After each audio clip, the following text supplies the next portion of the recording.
hold and give and do it at the right time, and the right time is now to do a podcast about the football's Jack Atkins, a podcast that sounds like a podcast because your microphone setup has been updated. The background gets fuller and fuller every day, which will help with the acoustics. It's a wonderful time to be alive. I like the fact that it's gone from you saying that I looked like I was in a crack den to me being in this, haven of footballing excellence, it seems. If you say footballing excellence, is that painting behind you footballing related, or is it just something random and delicious? No, it was a painting that my mate did that is only allowed to be in my office because my girlfriend really doesn't like it. So, I mean, I'm far away from it. I'm far away, not looking at it in HD. It looks like Wurzel Gummidge melted from here. Is that accurate? It is. Pretty much, yeah. It is some kind of melty chap. And yeah, she's not keen on it, but I love it. So it's there. It does scream you, to be fair. How are you doing this week? It's been 2 weeks since we recorded because obviously the day job that we do involving the world of professional wrestling, just in case you're not aware, there was one big event at Wembley, which we were both out in different capacities last weekend. And then this past weekend, just a couple of days ago, there was 2 more big events. So there was no time for football time. So how are you doing? Yeah. Still tired from Wembley. I saw you and Holden Gibbs Kayla briefly. You were having pints. I was fueled on pad thai and caffeine, and I think I rubbed my head on your arm and then ran off into the evening sun. Yeah, it was like a little goblin going away into the night sky. It was a lovely thing. I should say, by the way, the amount of people who came up and said, Ross, big fan of the Holden Gibbs stuff, keep it up. Even Kayla was getting compliments as well. I know you got a couple as well. A couple of Clive F references were made, which I can't believe. So thank you very much if you did approach us on those wrestling events, just saying nice things. It's always nice to hear. Yeah, especially because the online wrestling community at times can be a bit spicy, but in real life, it was just wall-to-wall sweethearts at Wembley. Oh yeah, that's what we're like, the wall-to-wall sweethearts. A room full of Gary Linekers. Well, I was going to say, talking of bringing this back slightly football related, as part of our official capacity, I was in the Wembley press box for the All In, and it was lovely. Take me through, how do you get into the press box? What's the desks like? What's the little room like where the tea, I imagine, served? My only experience of going to a proper top-level press box is St James's Park. I had a year reporting on Newcastle, the 15-16 season, in the press box every game home and away, and it was amazing to see. So what's it like at Wembley? Because I imagine it's a thing to behold. Yeah, it was quite nice. Myself and Luke Osborne of Cultaholic, we had to go through a separate door, metal detectors, all this and that, special wristbands, and someone was like, if you'd like to follow me into the lift. I was like, oh, this is very nice. Upstairs, straight into just a regular conference room, and then the line, this is where lunch will be served. And I was like, here we go. You got free lunch? I had smoked salmon, Ross. No, you didn't. You didn't go down to Wembley, a man from the People's Republic of Liverpool in Wembley Stadium eating smoked salmon. You've lost your roots. If it wasn't nailed down, I was having it. There was a full fridge that was open. You could just help yourself. I was on the water because I thought if I have too much sugary stuff, I'll end up collapsing. I had salmon. It was nice. There was one initial bank of journalists and media people. Then there was a space for disabled access, and then another bank. We were on the second bank. Little desks, swivel chairs, little screens, my name on a little bit of paper. It was all very nice. But one of my mates, because he's friends with someone high up in Live Nation, was in the royal box. Oh. So and they got fully catered, I think, with a chef, or so I'm told. But the actual press box itself, very nice. That's unreal. That getting smoked salmon and free drinks. I just got a cup of tea by an old lady at St James's Park. That's all I'm used to. Was there any notable football media people there on the wrestling events? Because I go back to being at the Etihad Stadium in that year I had reporting on Newcastle. I had a lovely conversation with Guy Mowbray. What a guy. What a lovely man. Held the door open for him, and he was like, thank you very much there. I can't do a Guy Mowbray impression. But he was a very nice man all the same. Was there any notable football people there? Of course, there was former Crystal Palace midfielder Dave Meltzer was there, and no, it was just the wrestling people. Fair enough. That sounds like a dream, though. What was the TV feed hooked up to the pay-per-view feed? It was a second out, which was a bit of a pain in the arse, but to see the minutiae, it was good. Hey, you can't complain, can you? You can't complain. Now, obviously, we start off the Hull and Give Football podcast with Clive F's On This Day He Pees Freely. What happened on this day in football history? As we attempt to make a horrible little rhyme there. It's Wednesday, the 6th of September, 2023. What happened on this day in football history? Well, Ross, in 1913, Woolwich Arsenal played their first ever game at Highbury and beat Leicester Fosse 2-1 in the old second division with 20,000 in the stadium watching. Only 20,000? That seems low for that period of time because they would just shovel everybody in, wouldn't they? There was no tickets, no seats, no nothing. Just if you had a horse, bring the horse in with you. Any room that was there, it was taken. Well, if you think about it, though, we're probably thinking of Highbury, how it was before they switched over to the Emirates with all the big tiers. It probably was just literally ground and maybe our bench. So 20,000 for then, like you said, with no organisation or order, it's still pretty good. That's one of my favourite things about the old St James's Park, like in the 20s and earlier, is the fact that at least two sides of the ground were just like mud, like banks, and that people just had to stand on the mud banks, and apparently it was just always just descend into people falling arse over tit down these mud banks and ending up on the pitch nearly. I mean, it's the beautiful game, isn't it, Ross? It is the beautiful game. What else happened on this day? Well, it's an iconic day for the England men's national team, September the 6th, because in 1989, it was the World Cup 90 qualifiers, and it was England versus Sweden.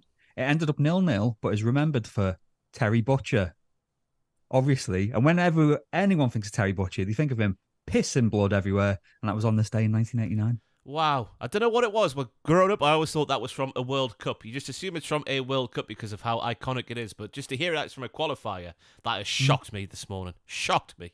Oof. Yeah, I think it was a collision initially opened up a little cut on his head. They cleaned it, they put a bandage on it, and obviously, being a Rangers centre-back, he was like, no, if a ball comes near me, I'm nutting it, and just kept headering it until, he looked like he'd been a wrestling death match. That's all I'm going to say. But Terry Butcher, a little before my time, so definitely before your time. But that image of him, just with the claret and the three lions, it's iconic. Yeah, just obviously picking things up from his England career, that being the obvious standout, I guess. But also, I watched a couple of documentaries about Sir Bobby Robson. Obviously, his time at Ipswich. Terry Butcher was one of his lieutenants in that great Ipswich team that did things in I guess it would be the Europa League in modern day speak. So yeah, it just seems like that's the thing that's missing from today's game, isn't it? When someone gets a cut finger, they have to change their shirt now. We need to bring back the days of claret being everywhere and the shirt being worn that you got injured in. It's missing from the game. It makes it wonderful to watch. Yeah, because was it Paul Ince 90? I want to say 98, 99. Did something similar. Yeah, I think that was it. Italy away again, wasn't it? Yeah. I thought you were going to say something else then, but you take the swig of water. I was taking a swig of water because I had a burp stuck in my throat just thinking of Paul Ince covered in blood. But another iconic thing happened during an England match on September 6th, 1995 now. So another England 0-0 draw against Colombia in a friendly at Wembley. Here we go. Friendly at Wembley. Not much happened. Who's there in goal? Oh, it's Rennie Higuita. And he went, you know what would be funny? See this ball coming in from Jamie Redknapp? Whoa! Scorpion kick. So just 6 years after Terry Butcher, and he was upstaged by Rennie Higuita and his amazing hair. Another thing missing from today's game, the eccentric goalkeeper. Who is the most eccentric goalkeeper these days? Is in the Premier League, I guess we should narrow this down to. Is it Onana? He seems quite eccentric these days. I'd say Martinez from Villa. Yeah, is he eccentric or a bit of a poo house without wanting to swear on the football podcast today? Yeah, I just think he's a bit of a... he's a wind-up merchant. Let's use that term. His antics in the World Cup final, some of it was funny. Some of it made me go an old man, just be like, you need to treat the occasion more like the occasion it is. But what do you mean? You had an issue with him shagging the little golden glove he got? I did think that was kind of funny because I was just like, you know what? If I was 8, not a fully grown man, but if I was 8 years old and got given the golden glove, I'd be putting it on my crotch and going, wait, as well. But I imagine he's the sort of player, just if any Aston Villa fans watching, I imagine he's the sort of player that when he plays for you, he's like one of the cult heroes, one of the favourites in the squad. But when he doesn't play for you, you're just a bit like, oof, he's a poo house, that boy. like us with Suarez, obviously beforehand, we're like, oh, he's a bad man, him. Then he came to Liverpool, he's like, yeah, he's a bad man, but we're going to kind of gloss over it because he's really good. And then he left, and we're like, oh, he's a bad man, him. That's how it goes in football. But anyway, speaking of the Premier League there, was that it for on this day? IP3, I should say? Yes, it is, yes. Oh, thank God for that. Just keep it to 3, just 3. Thought I came too soon. But what a day that is. Rene Higuita doing that. When's the last example of that sort of thing happening in a football match? Like a goalkeeper doing something random that you shouldn't be doing? I can't even think. Ooh. The game's too scrutinised now, isn't it? You can't be as free as that these days, can you? When we first got Alisson, because obviously Alisson's good on the ball, one of his first appearances, he tried taking on a defender and, got shown up. Leicester? Yeah. Yeah. But I don't know, because like you're saying, the kind of days of the full maverick keeper, when you think of the 90s and you had Buffon, you had Chilavert absolutely whacking in free kicks and penalties like his life depended on it. You don't really get as many now, do you? You get just boring men who are very good at their job. Yeah, which I guess is showing when a man shags a golden glove how outrageous people seem to think it is. If that was the 90s, you'd be thinking, oh, fair enough, it's a normal day at the office for a goalkeeper. Yeah, Barthez would definitely do that. He would never even touch the golden glove. He was crap. Anyway, Premier League game week 4, the big headlines we have to start at Turf Moor. Burnley 2, Spurs 5. An unreal finish from Christian Romero into the top bins gives Spurs the lead in the first half stoppage time. What a hit that was, and off the beans. It was delightful. You love to see it. Yeah, I've got my notes up on my phone. It was again, we've had a busy 2 weeks. I watched Match of the Day for most of my highlights this weekend, and the way they showed it, it looked like Spurs were just operating on a different level. I know they've got 10 points from their opening something like games, during the opening day, and got 3 wins since. Yeah, so like you said, top bins. It's what you like to see. Yeah, then we have it. I think more. It was less. This is going to sound weird. Less about Spurs being fantastic and more about Burnley playing to Spurs' strengths, because it's clear as day when James Maddison, remember, he's sort of renowned for having a good little swaz on him when he kicks the football. He's given about half an hour on the edge of the D to pick his spot and swaz it into the far corner there. Trafford in the goal had no chance whatsoever, but it's just how open Burnley were for the entirety of the game. It feels like Vincent Kompany is trying to do, as all young managers have to do, you have to say that you can't be a Sean Dyche or a big Sam Allardyce these days and being where like Vincent Kompany is in terms of his management career. You have to play the right brand of football, don't you? But it feels like he's trying to play this right brand of football and he just doesn't have the players to play at the Premier League level. Yeah, especially as they walked the Championship last season. Like you said, the defensive frailties, like you said, especially considering the caliber of player Vincent Kompany was, you'd expect him to be a bit more tight-knit at the back.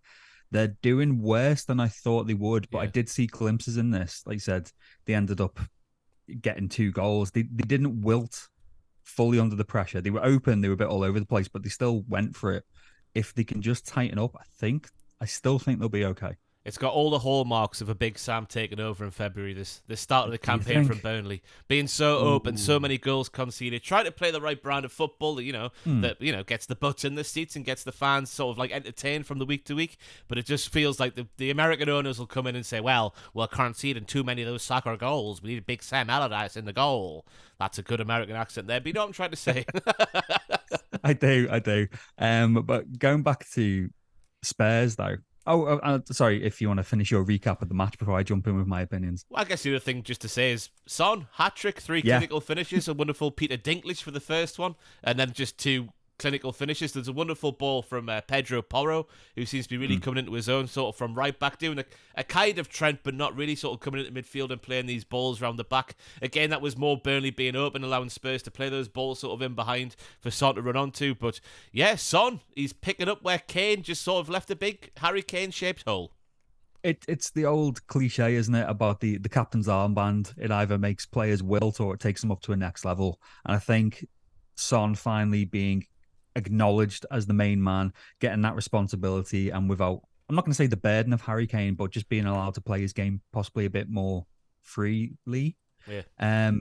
He's been amazing. He's always been a great player, but he's started the season like an absolute rocket. He has. A rocket. A rocket. That's what people in Liverpool call an attractive lady, don't they? Or is that Essex? I get mixed up. I want to say Essex. Yeah. Oh, she's a rocket hair. I live with an Essex person, a man from Essex at uni, and that would be his catchphrase. I think the one Yeah. from Liverpool, and I'm sorry if this is like inappropriate. Fluff. Ooh, I don't really know that one. She's fluff her, he's fluff him. Now we just used to go fit. Take Fit all the her. confusion out of it. But is there Fit something? What? Fit him, fit everyone's just fit. Is there something to be said about Harry Kane going and just the sort of the importance of everyone in that front line, the sort of the responsibility being spread? Because Solomon had a good game by the looks of things. Richarlison's actually scored a goal since the last time we did a podcast, I think. So everything's coming up Spurs at the minute. Yeah, well, as you know, I've not always been the biggest fan of Harry Kane. Obviously, he's a natural goal scorer, but I always think that kind of target man, to, put it in very simple parlances, it can hinder you at times, because if he's the focal point of your attack, obviously, like you said, you've had Son and Richarlison to a lesser extent playing off him. But if you've got that focal point, then it feels like everyone's kind of obligated to make sure everything goes through him without him being there. And like you said, the kind of responsibility being spread. And with, Postecoglou coming in and, taking no prisoners, it seems. Yeah, it does seem freer, very freer. That's the word I'm just going to keep using, free. Free. They are free. It's wonderful to see from Ange, though. Because obviously people wrote him off when they appointed him because they had the big names of Mourinho and Conte, and they've gone down to Well, you know what I mean. They've gone down to the Scottish League in comparison to where Conte and Mourinho have been through their careers. Brought in Ange, but I just love listening to him, Like, in that press conference after the game, I think it was, where he pulls down the Moose from TalkSport's pants, which is what you love to see, because the Moose is terrible. He's awful. He's putrid. Because the Moose sort of asked him, "Oh, are you a big fan of Robbie Williams? Because Robbie Williams did that chant, my friend.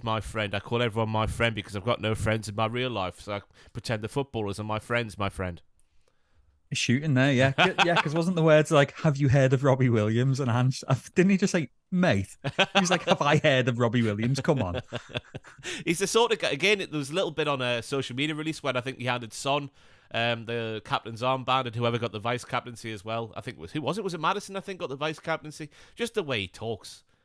He's the sort of manager you like to see managing your team, I think. Yeah, he looks like he doesn't suffer fools, but he's not going to sugarcoat anything either. He's like you said, he does seem to have that kind of old school mentality and temperament where he just seems like everything annoys him, and that's the way he gets the best out of his team. But you were saying about people writing him off. I remember week 1 or 2 on this podcast, and I was admitted, I hadn't seen much of his work and was unsure how he'd done. But based on these first 4 games, if he can build on this, they'll be sound. I just want to remind everybody in my Premier League predictions for the season, I named Spurs my dark horse team of the season. It's going to go tits up soon. Chelsea 0, Nottingham Forest 1. It looked like Chelsea sort of might have started. I don't know if turn the corner is the right word, but it looked like Poch was sort of getting everything together after the win against Luton, how they played against the Reds on the opening day, stuff like that. But Caicedo has another Western Supermare in the build-up to Elanga's lovely slide rule finish. I had to Google what that word actually was, slide rule, because I've heard about, obviously, the slide rule pass, but I've always sort of misheard the commentator, and I've just thought, side rule. It's obviously, I don't know, but I learned what that word actually was today. Oh, fantastic. Yeah. There's weird football palances, isn't there? Like jinking run. I've never heard the word jinking used in any other context apart from a jinking run. Yeah. I don't know what it means. No. Like, I know what it means in football, but I don't know what the word means. But in terms of Caicedo, I have been enjoying a little bit of Schadenfreude. I will admit I'm not a big man. I can admit that freely. And I was at a barbecue with my mates on Saturday, and we were all laughing at him. I'm sure he's crying himself to sleep with all the money he's made with that dream move to Chelsea. But I think this is highlighted as well after it came out this week. What was Chelsea's transfer policy? No one over 25 or 26 was it that they were aiming for? Must be. They need a bit more leadership and composure in that team, because individuals, they've still got really good players, but there's just very little cohesion so far from what I've seen. You know who they need? Go on. They need a David Batty. They need someone who will just take no bollocks in the middle of the park, because I think that's where the youth is sort of centralised, isn't it? In the middle of the park, because at the back you've got Thiago Silva sort of marshalling things up front. You've got people like Sterling.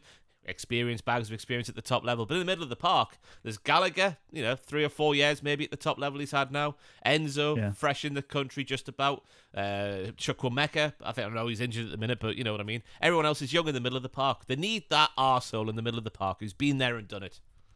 They need Marouane Fellaini. That's who they need. I thought I went low enough with David Batty, but you've taken things even lower. But yeah, Caicedo gives the ball away where he just can't give the ball away, just sort of like on the edge of his D, but in his own half. And obviously Elanga, who I never really understood the hype around him when he was at Manchester United, but he had that little cameo at the Emirates on the opening day where he was fantastic. Then he had this one here where he's, I think he murked, who was it in the second half? He murked someone. Rio Ferdinand's World Cup wind-ups, he proper murked them, fam. You got murked. Yeah, you've been murked. It was a wonderful bit of skill, so it looks like he's really coming into his own being on a sort of smaller stage at Nottingham Forest. Yeah,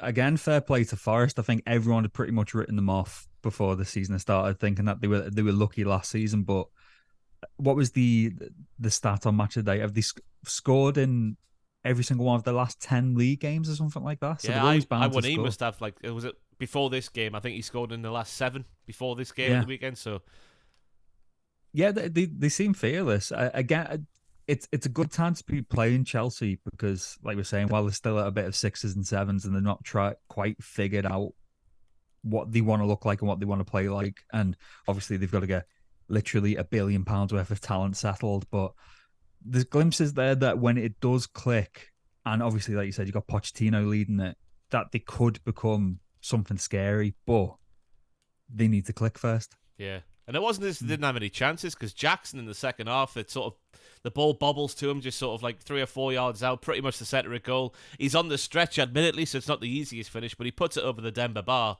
And you think if that goes in, maybe they can just get some goals. But that Jackson, he's in my fantasy team, and he's the sort of player, because I watched him play against Newcastle in pre-season, and I was like, wow, this is the sort of player I like to see up front. He's just got bags of running. He's got the bit of physicality there. He's a bit of a loose cannon. You don't really know I don't think he knows what he's going to do next, so as a fan, it's quite funny watching him. So I was like, yeah, this is the sort of player I want on my fantasy team. But he's missing a bag load of chances, so he is. he's just not providing the goods, is he? No, he's nearly. He got a goal against Luton, I think it was. I think he's had a couple of assists as well. But you want a bit more. But he seems like a nice fella. I mean, that opening day against Liverpool, he looked really sharp. And again, I was not too familiar with him because when I heard Nick Jackson's coming on, I was having flashbacks to obviously our day job. But yeah, he's an odd player, I think I'm going to say at this point in the season. An odd player. It could go one or two ways. And obviously, big shout out to Joe Worrell of Nottingham Forest as well. I think he got man of the match on the week. He had a big death in his family, and he was just there kicking everybody, heading everybody. It's what you love to see. The modern day Terry Butcher. Yeah, it's one of those. I think fairy tale endings a bit too dramatic considering it was a league game, but it's those little things in football that remind us why we're fans, Ross, isn't it? How whimsical. Manchester City 5, Fulham 1. No Pep in the dugout, obviously, as Jeremy Doku signed for £55 million odd, something like that, makes his debut. Paulinho, not on the Fulham team because the day before this game, his move to Bayern Munich collapsed, which means his head will be rattled for a fair few weeks, I would imagine. Could you imagine that? Yeah, it must be odd because people talk about the high pressure situations of actually playing for teams and conducting yourself in the media, but to go through all that kind of mental build up, it's like, if you prep yourself for a big meeting or like a massive date or something and something happens last minute and then you've got this kind of like weird anxiety and adrenaline that you need to kind of, it must be horrible. Because he was in Germany, completed his medical, and then for whatever reason, Fulham just were like, well, we're not going to get a replacement in now. Let's just pull the deal. Come back home, Paulinho. Do you think it'll... I wonder if he's going to throw his toys out the pram because surely he'll try and force a move in January. You'd think so. And you'd think Bayern Munich would still be interested come January, surely. But then again, he's getting towards his late 20s, so that's a huge 4 months you're missing out on there. I mean, it makes all the difference at this level, Ross. Let me tell you that. I'm so tired. I'm just relying on cliches today. Hey, there's nothing wrong with cliches. We should release a book of football. I bet there is a book of football cliches already, isn't there? Oh, more than likely, but if not, let's capitalize on it. Cliches. Just me in a sheepskin coat, just dressed like John Motson on the front, with a microphone like that, a crackling fireplace in the background. Oh, jumpers for goalposts, all that stuff. Oh, lovely. Phil Foden, though, he appears to be taking the bollocks by the horns, if bollocks do have horns, in the absence of both Gundogan, who obviously left in the summer, and Kevin De Bruyne, who got injured on the opening day. He was class against Newcastle, he was class again here, and it's nice to see, because we were sat here. What happened? Was it Gundogan was sold, and then they played was it the Community Shield or what, the Super Cup or something like that, and he still wasn't getting in the starting 11, and we were sat here saying, what's he got to do to get in there? Yeah, because I think you were saying that it seems like it's been like 4 years on the bounce now that people are going. I've been saying, oh, wait till he establishes himself and he'll be frightening. And again in this match, he was frightening. He's such a good player. I remember for all the chatter around him before he really broke onto the scene, everyone's like, "Oh, Phil Foden's coming." I was like, who cares? Some teenager. We'll wait and see. And then he's very good, isn't he? He's very, very, very good. He's very, very, very, very, very good. And then we obviously have the Haaland hat-trick. I thought it was a really soft foul on Alvarez that gave Haaland the penalty for his second goal. His third goal, I love that finish. The first time sort of swaz into the bottom corner. I've used that word again. Football cliche. Is it a cliche? It's not a cliche, is it? It's just a hipster term. Swaz. Oh, Yeah. he put some swears on it. It's the new fizz, isn't it? Fizz. Yeah, you got your fizz, you got your swaz, you got your whip. Yeah. You've got your thunder bastard. How else Thunder can you kick a football? off the Sunday roast, into the mixer, in the onion bag. Oh. But it was a lovely finish for his third. I thought the penalty on Alvarez was really, really soft. And obviously the big talking point of the afternoon, even though I don't think it would have mattered really in the grand scheme of things with it being 5-1.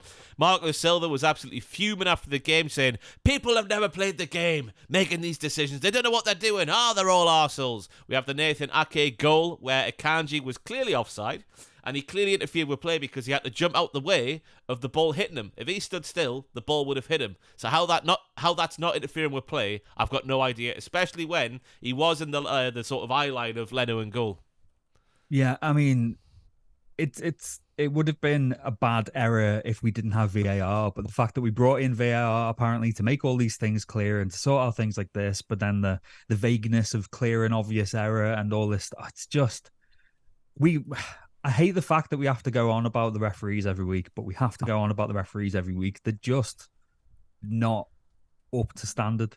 And I can't blame Marco Silva for being furious because, like you said, if it wouldn't have gone in, it still would have been a cakewalk for Man City because it's boring and inevitable and they are a fantastic team. But it's the chaos theory of football, isn't it? If that doesn't go in, then it might have ended up differently, even though logic suggests it wouldn't. And I'm getting tired of it.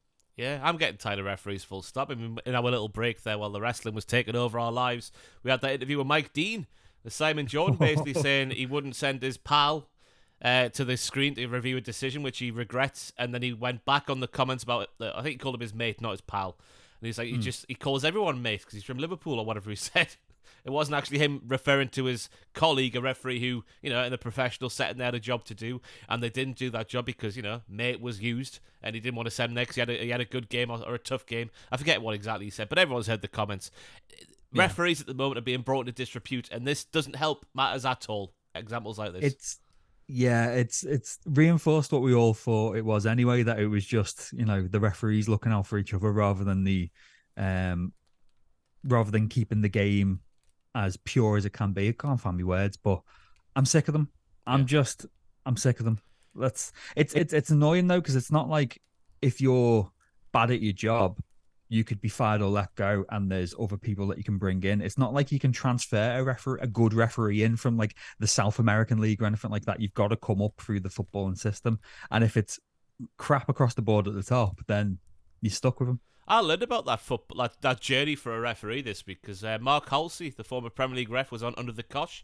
I didn't realise that you were given sort of like a point scoring system by clubs in the league where you referee, and then if you get a certain amount of points and good reviews and whatnot, you get bumped up the league. This can happen at the start of a season. I think you said it could happen in the middle of the season, at the end of a season as well. I didn't realise it was done that way. I don't know what I thought happened, but I didn't assume clubs give you points. Points mean prizes, and you get promoted every time you get, a certain amount of points from the different teams in your league. Yeah, my nephew's he's 18, but he's been a referee for a few years because he loved the age of 14. He's not good enough to play football, so he went, I'll become a ref and earn a couple of quid. So, referees, under 15s games and stuff like that. But he loves it, and seeing him, like you said, the point system, and the certain managers who prefer him to other referees, because obviously at that level, some of the referees are, people built like me, but who have 20 years on me, 50-year-old fat men who just can't be bothered. But he takes it seriously because he realizes that, he could potentially rise the ranks if he wanted to. Yeah. Why would I don't understand why he would become a referee. Yeah, Even going I've back, asked it as well. I imagine it's a little bit like tamer than it was back in my day. But back in my day, it was some of the things that would happen to the referees was awful. Dads threatening them out, players kicking the ball at them. I remember there was this one referee who it was a shocking call. But one of the players grabbed the ball, and this referee was wearing glasses, and he just booted this ball as hard as he could at the referee's head, smashed his glasses, cut on his head, just for a Sunday League like under 15s game or something like that. Yeah. You've got to be a special kind of person with a special kind of tolerance, I think, to get into refereeing. Yeah, because my nephew he's really nice and really placid as well. He is 6'1". I think that kind of helps, but he's not had much aggro. I mean, his sister, my niece, is really good at football, and he was refereeing one of their games once and showed that there was no bias because he sent her off, and I think she swore at him a lot afterwards. But he basically set out his stall saying, "Oh no, I'm here to try and keep things fair, but obviously I'm biased. All other referees, they can sod off, but my nephew's good." What's his name? So we'll know to reference him when he becomes a Premier League referee in 5 to 10 years' time.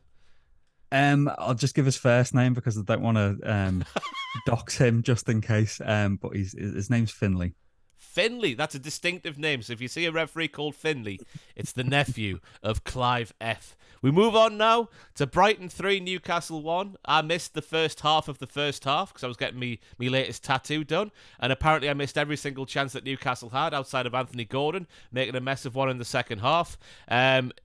I don't know what to make of the game. We got absolutely spunked on. It was terrible. We tried to play out from the back and it just didn't work repeatedly. Brighton did the same thing at St James's Park towards the end of last season, and they got humped 4 or 5 by us because we just did the high press. And for some reason, we saw those tactics by Brighton and thought, we'll do that against them this time.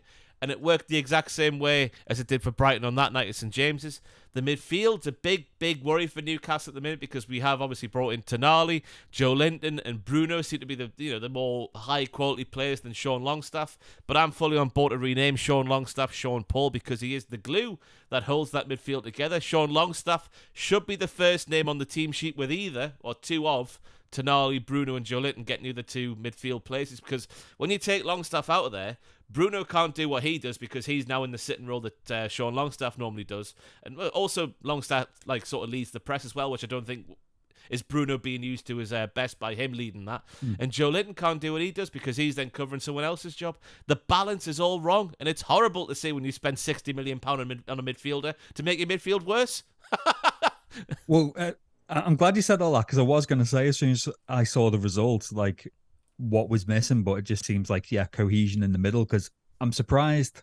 Well, not surprised because he's good, but Anthony Gordon, despite, like you said, fluffing his lines a few times, is looking like a completely different player already this season. If he could kick a football, if he had a swaz and a whip and a thunderblast, if he could kick, it's everything's perfect until he comes to either hit the final pass, which again we saw the opening day of the season when he whipped it in for Tonali. It can go right, but by and large so far, it's the end product that he just doesn't have, and it's scenarios where, like that one in the second half, he has to be doing better, but he doesn't do better, and it's happening too much for me at the minute, that sort of stuff. I mean, I know the transfer window's just closed, but if it carries on like this, what kind of signing would you be aiming for in January? I don't know. It's a weird one because I just think we need to get Longstaff back in there. I think that's going to make a world of difference. It's obviously a very tough call for Eddie Howe. We need another centre-back. I think that was displayed fantastically the weekend. Obviously, Sven Botman missing through injury. So Dan Burn played centre-back for the first time in a long old while. He looks like he should be a centre-back, but he plays left-back better than he does centre-half because he looked completely lost in this game. So a centre-back who is, maybe not going to be a starting player because Shaw and Botman have got a fantastic partnership going. We saw last season being the most watertight defence alongside Manchester City. So that's not looking like it's going to happen this season. So centre half, and Nick Pope's a big worry for me because he started off this season not looking very good at all. We all know he can't kick a football, and that's fine. But the shot stopping, the command of his area, the sort of distribution out of his hands to launch counter attacks, that sort of made up for the fact he can't kick a football. But now you see with that first goal for Brighton, I know it's got a lot of power on it. It was a thunder bastard from Billy Gilmore, but it came from a long way out, and he spilled it in a really bad area, and for a keeper of his level, that shouldn't be happening, and it just feels like he's not on the level that he was last season. And again, he could turn it round. I'm not going to write him off now, but the way it's been going this season, and in pre-season as well, I guess it's a little bit worrying for Nick Pope as well. Yeah, he should be doing better, definitely, with that first. But again, as much as it was about what Newcastle did wrong, Brighton have really impressed me. I think everyone thought that they were just going to wither after having their midfield raided, but they're looking superb. They're looking really good, really tight. They haven't lost a step. If anything, they look like they've improved. Yeah. And they've still got, they signed a new midfielder from Lille, I think it was, to replace Caicedo, who hasn't played a game yet. He was in the stands, sat alongside Ansu Fati, who's joined Brighton on loan, which is a sentence I can't believe I'm saying. Yeah, it's crazy, isn't it? I think everyone said the same thing. As soon as it went through, they went, hang on. Really? I didn't realise he had a big injury, which I think ruled him out for close to a year. And apparently, since he's come back from that, he's not really been the same player. So to get him back up to speed in your team and a team like Brighton as well, that's you're licking your lips there, aren't you?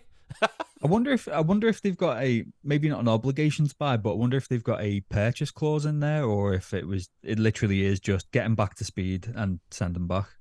I don't know. If you're Barcelona, surely you're thinking, oh, we've got a player on the books. We'll keep him there because we can't really spend... Well, in theory, we can't really spend too much money on players, but we continue to do so, don't we? Because we're Barcelona, and much like Chelsea, we don't care about the rules. Obviously, the other highlight from the game, as woeful it was from Newcastle's part, Ferguson up front looks the real deal at 18 years of age. I wish I was that big and stocky when I was 18. I'd have no issues with the frat boys on Northumberland Street in Newcastle upon Tyne. I'd shoulder barge them all out the way. Are you living vicariously through Ferguson now? I am, yeah. He's a really good footballer. And I love the size. This is going to sound weird. I love the size of the guy because it's a sort of throwback sort of build for a centre forward. He sticks his arse into people like Kenny Dalglish and his pomp. Lovely arse as Ferguson.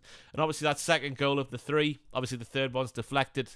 Shah didn't really try to block it, so I hope Eddie Howe sconed his arse when he got in the dressing room as well, because he just sort of flailed a leg out and didn't really commit to making the block. But that second goal, the way he sort of picked his spot, I don't think any goalkeeper's getting near that one, because a lot of people saying, oh, Nick Pope's gone down slow there.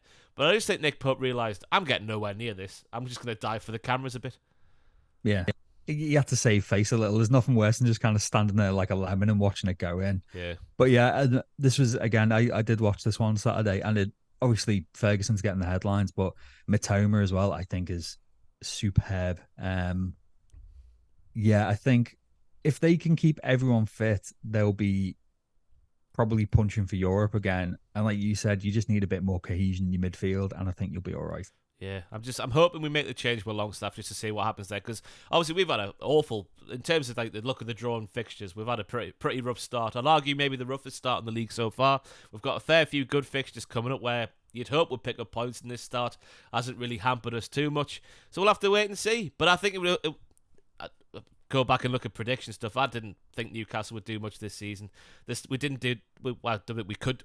I say we couldn't do enough in the summer window. We could have done a Chelsea and just banked on, a fine coming in, because that's what's happened in the past to the likes of PSG and teams like that. But we didn't do enough in the summer window. The squad, there's too much of the old era still in the squad for us to do good things on four fronts, for my money. Yeah. In more positive news, though, was it a nice tattoo session? It was a nice tattoo session. Gavin Lyons is a wonderful man. Spoke very highly of you. Really? Yeah, didn't realise that we were sort of like in the same thing, because you apparently told me he wrote for a wrestling website and didn't mention a YouTube channel. So I was like, yeah, me and him work together. Well, my priorities work-wise are usually working for the website, yeah. But I, Gavin Lyons, at North Bridge, what's it called? Oh, I've forgotten it now. High Bridge Tattoo in Newcastle. Wonderful man. Yeah. Got a lovely eagle on my leg. Very quick as well. I was only in the chair for about an hour and a half. Yeah, I was in with him the other week because he came to Liverpool and was in for 50 minutes. Just absolutely blasted it and on my way. Yeah, what a guy. What a guy. Sheffield United and Everton had ended Desmond 2-2. Sheffield United playing some very nice stuff. The case in point was the build-up to Cameron Archer's equaliser, where he swazzed it in the upper echelons of Jordan Pickford's net. And speaking of Jordan Pickford, how's your luck, you tit? Archer was the Sven Bender from the edge of the area, or just a bit further out, and it hits Pickford's head, and it goes back in to the goal. And it couldn't have happened to a bigger whopper. Yeah. It's both the most Jordan Pickford goal ever and the most Everton goal I've seen for a good while. For Archer's first, like, very nice, but it was too easy. I'm just looking. If it looks like I'm being rude, I've got my notes on my phone. For his first, it was nice. It was easy. No one was closing him. And like you said, the second one, yeah, did laugh when it going off Pickford. Again, I'm not a big man. I enjoy a bit of Schadenfreude. So do I. I'm a big England fan, but it's just him. It's got nothing to do with him being a Mackham. It's the way he carries himself on a football pitch that does my head in. It's a case in point again, just to use that phrase. Another. I've forgotten that word. Clive F's book of cliches. That's the one. Case in point. It's the save he does right at the end, which is, no doubt about it, fantastic. It's a wonderful save when he tips it on the bar and sort of gets up. He gets a bit of luck where it hits him on the head for the rebound. But it's the little sort of look he gives to the crowd with that cocky look on his face. It's like you're drawn 2-2 away at Sheffield United. You're Everton, who's had an awful start of the season.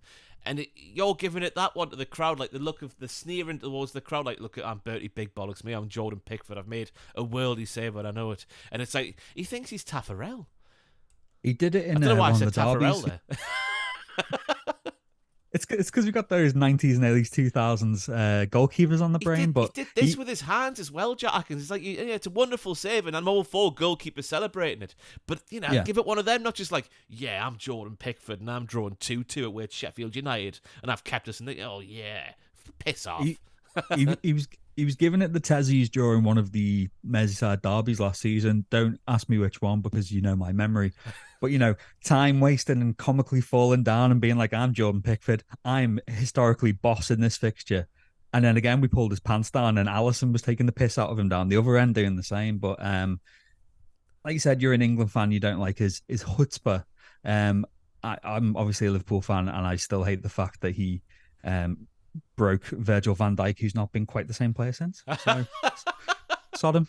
That was a fantastic karate tackle, though. Well, yeah, in terms of an assault, it was fantastic. But the fact he didn't get any comeuppance for it, I'm still angry about it. I'm an angry man. Yeah, but it was the first points of the season for both teams in the league. I think Beto up front for Everton. He got his first goal away at Doncaster Rovers in the Cup at the week. Yeah. A nice little finish there on the run. He looks like a handful. He's got obviously the size, the strength, and a bit of speed as well. He looks like a very good player. Yeah, Everton fans that I follow on Twitter are excited about him. They need something to cheer for because it's, like I said, the fact that we're having a potential relegation 6-pointer this early in the season does not bode well for either Sheffield United fans or Everton fans, but he does look really good. I did like when he signed as well. I think it was Gerard Deulofeu put on Twitter a picture of the pair of them and just put something like, enjoy the toffees, la, in all caps. So I'd love to hear a Scouser with a thicker accent than yours try and pronounce his name. How's that Gerard coming out? Turn your Scouse up to 11 and say Gerard Deulofeu. Gerard Deulofeu. Oh, I went quite nasal there. That was horrible. What else was I going to say? Is it Hamer who just plays off the front for Sheffield United? He looks like a good player. Was it Coventry? Gustavo? He scored the big Sven Bender away at Nottingham Forest a couple of weeks ago. He looks like a handful as well. Yeah, in a different way to Beto, obviously, because he's about half the size. It's they're a funny team, Sheffield United, because obviously everyone was criticising their transfer policy before they even kicked the ball for getting rid of some of their best players. And I do still think they'll go down, but they don't look completely hopeless. Like you said, there's a couple of diamonds in the rough in there, but again, this was a poor Sheffield United team against a poor Everton team, who, if it wasn't for Jordan Pickford, Everton wouldn't have even got a point. So we'll wait and see. I'm sitting on the fence all this week. I'm having one of them, Ross. I'm picking those two to go down, mate, because Everton, again, towards the dying embers of the transfer window, let Alex Iwobi go to Fulham on a 4 or 5 year deal. What? I don't understand. Maybe the player wants to go back home, like towards London way, where I guess he grew up and whatnot, coming through the ranks at Arsenal. But from a club point of view, surely you got to be putting the stoppers on that one so late into the transfer window. Like Liverpool have done with Salah. Like, obviously, I think if this, the offer from Saudi, which we'll speak about more in depth a bit later on, if that comes in July and you've got 2 months to try and find a replacement and spend all that money, I think maybe you're just entertaining that bit a bit more than you did. But Everton, they've got an approach from Fulham on deadline sort of week, and they've let him go. Yeah, he's a weird one. Iwobi, because I really rate him. I think he's been fantastic for Everton. Obviously inconsistent, but being inconsistent in a very inconsistent Everton team's not much. But he really divided the fan base. Some loved him and some hated him. Like my nephew was talking about before is an Everton fan. He really liked him, but his dad, my brother, who's also an Everton fan, couldn't stand him and is probably celebrating the fact he got him out of the club. But I thought he was arguably their best player for most of last season. Yeah, he seemed to be like on a road to nothing until Frank Lampard came in. And it just seems like when Lampard came in, he just played him more centrally. And he started being like sort of, not a box-to-box midfielder, but he seemed to be all-action type. Another cliche to throw in there. The all-action midfielder, Alex Iwobi. The Roy of the Rovers type. But yeah, I was surprised when I saw it go through because, like I said, I'd heard the rumblings of it and thought, oh, this late in the day they won't sanction it. And then how much was it? It was over 20 million, wasn't it? I don't know. I didn't see a price. Just saw the length of the contract he signed at Fulham. Yeah, I think I want to say 23 million. I'm probably way off, but a decent chunk of change. But as we've seen with Everton, they're not always the best at reinvesting. Even though, like we said, that Beto looks really good. Yeah. Another Desmond 2-2 in the Premier League this weekend was Brentford and Bournemouth. A lovely free kick from Jensen that caught Neto by surprise, just went over the line despite his best efforts in goal. David Brooks with a lovely finish where he puts the keeper on his arse before putting it in. You always love to see that sort of finish. And then Mbeumo. It was both sides of Mbeumo this week. He had the sort of sit away, sort of running onto the ball and sort of tries to bend it in the far corner but puts it wide when he should be hitting the target. But then he gets the, I think it was the equaliser, wasn't it, in the end? Excuse me, to make it 2-2, proven once again so far this season. He's one of the most deadly finishers in Europe. Brian Mbeumo. Brian Mbeumo? Brian Mbeumo. I think the result was fair. From what I saw of the highlights, I don't know if it was a case of Brentford looking good on the break or if Bournemouth were just sloppy in the midfield. As for Bournemouth, like Solanke for his goal wasn't really tested. He kind of had the run of the pitch. I do think both of them will probably be, 12th, 13th in the league. I think they'll both have fine seasons, but it's another, not a bedding in season because obviously they've been up for a couple of seasons each now, but I think it'll be another one where they're just like, right, we're here for a little while. Let's just try and build off what we got. 2-2 seem fair. Yeah, it'd be interesting to see how high Brentford get up the table this season. Obviously, they're not missing Ivan Toney as we're sat here. Maybe in a game like that, he's the guy who makes the difference and gets them a win instead of getting a Desmond. But I think it's, Brentford finished in the top half last season. Can they match that this season with the top teams getting, that pool of top teams getting bigger, it feels like? Yeah, well, like I said, some of the results already. I mean, I think Brighton will be up there. A team we'll talk about in a minute. West Ham will be up there.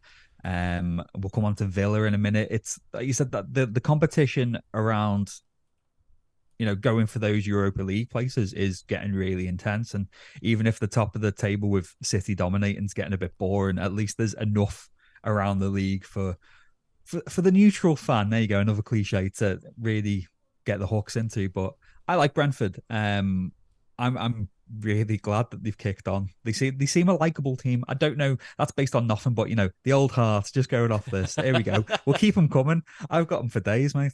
Hey, wait until Romeo Becker makes his debut. He's the one that signed for Brentford this summer, wasn't it? I think so, yeah, because David Beckham, is he from Brentford or is he just from nearby that kind of... David Beckham's from Peckham. That's all. I always remember that. David Beckham was born in Peckham. Yeah. So I don't know where Peckham is in relation to Brentford. But Romeo does play for Brentford B. Because obviously they don't have the youth system, do they? Because they do. What's the tactic called in the way they buy their players? Moneyball? Have I just made that up? There's some Moneyball. Well, that's what Liverpool used to do, where you buy low, sell high, kind of thing. Yeah, they've got a thing where they don't produce their own youth academy products. They buy based on metrics. and statistics and stuff like that. And they swore there. Whoopsie diddles. Anyway, I think it was a fair result there. Desmond 2-2 at the G-Tech Community Stadium. I think it's called off the top of my head to give its official name. Up the vacuum cleaners. Luton 1, West Ham 2. Jared Bowen scoring away from home after failing to score allegedly away from home in the league for the entirety of last season. He only scored his goals at the London Stadium last season, which is a shocking stat. Yeah, because I think Bowen's really good, but I was not aware of that stat. No. Sneaked it at the front post, but he just sort of, it was hit hard at the goalkeeper, could go anywhere, just ended up in the back of the net. The tightest offside call denies Emerson a second for West Ham. It was Mikel Antonio in the build-up, who I think his elbow, right at the end of his elbow, was offside and nothing more, but it was given and it wasn't reviewed, which is, again, another thing. We're scratching our heads like, why can't it be reviewed if it's that tight? I don't know, because that's why you're looking for the the clear line to be drawn, and I don't think it could be in that situation. Well, I think this goes in with one of the rules we've seen this season, where the referees association are seemingly obsessed with keeping the game flowing and not, bringing back time and all that. And it does seem to me that some of these VAR decisions, if it's going to take too long, they're just like, it's not worth it, move on kind of thing, which is not the right approach to be taken. No. And obviously Kurt Zouma kicks a cat, scores a towering header for the second West Ham goal. I think he got man of the match on the night as well. I think West Ham were looking really good, back to that sort of pragmatic team of a couple of seasons ago. Not playing the nicest football, but they're playing football that works. Their midfield looks really impressive with Alvarez and JWP.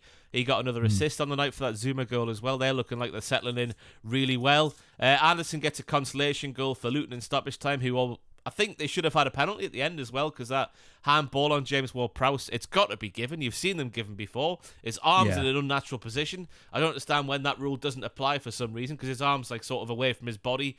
It's not like down by his side. I don't know what's going on with that one. I think it should have been a pen. But in the end, I think that would have been unfair on West Ham, because they were good value for their win here. Yeah, same thoughts with you. James Ward-Prowse has really impressed me. That corner to set up Kakikazuma. Beautiful.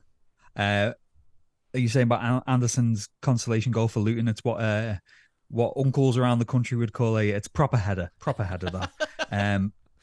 But yeah, that was a handball for me. Yeah.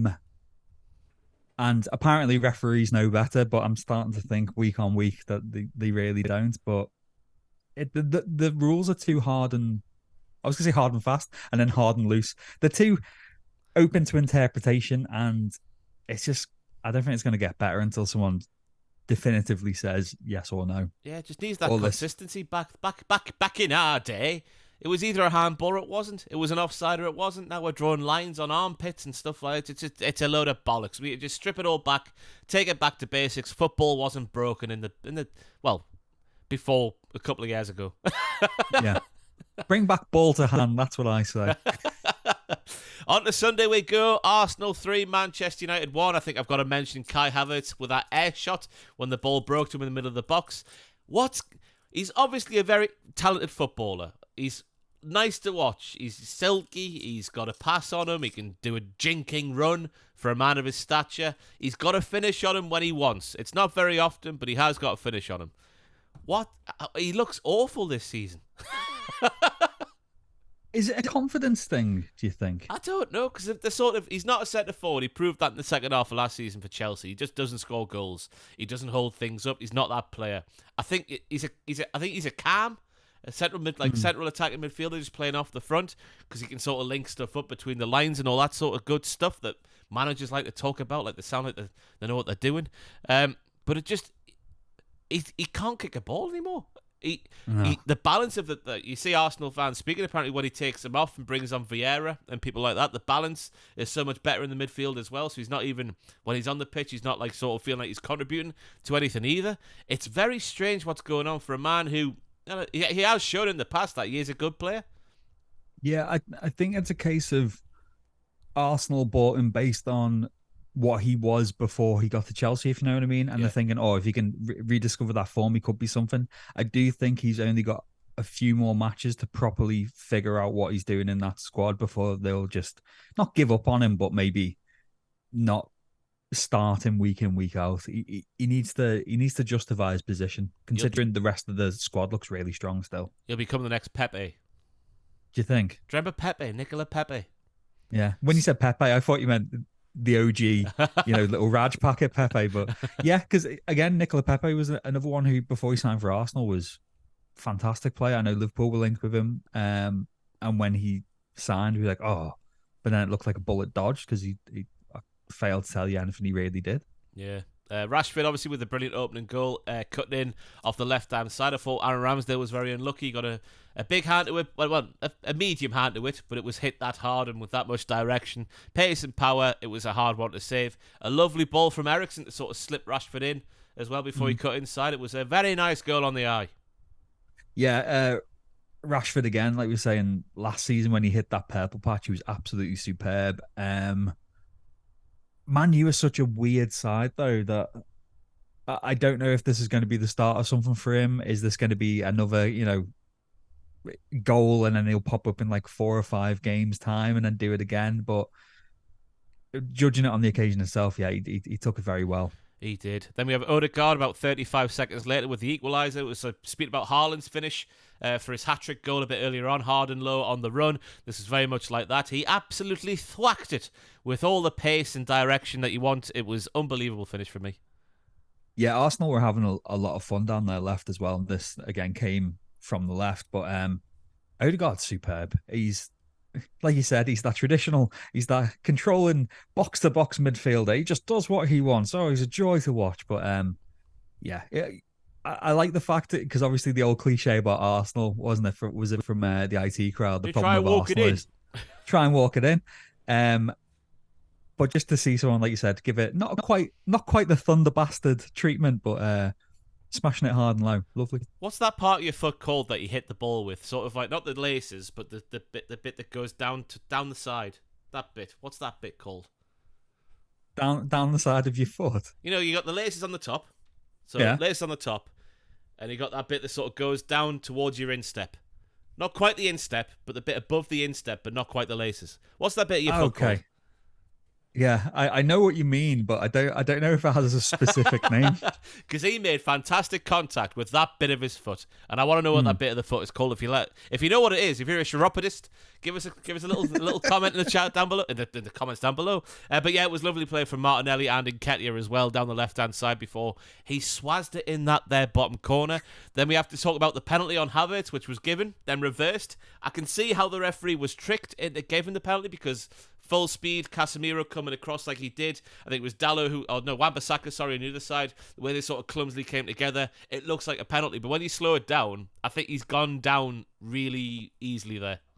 Yeah, he has. It was a soft challenge, and like you said, if it was given, you've seen him given plenty of times. I don't have really strong opinions on this one because when I first watched it, I went, "Oh, that looks really bad." Yeah. And then on the replay, I was like, for me, I could still justify it being a penalty, but like you said, at the same time, he did make a meal of it, and it worked for 25 seconds. But yeah, because there was contact. He sort of clips his, I think his left or right, whichever boot it was on Wan-Bissaka's knee.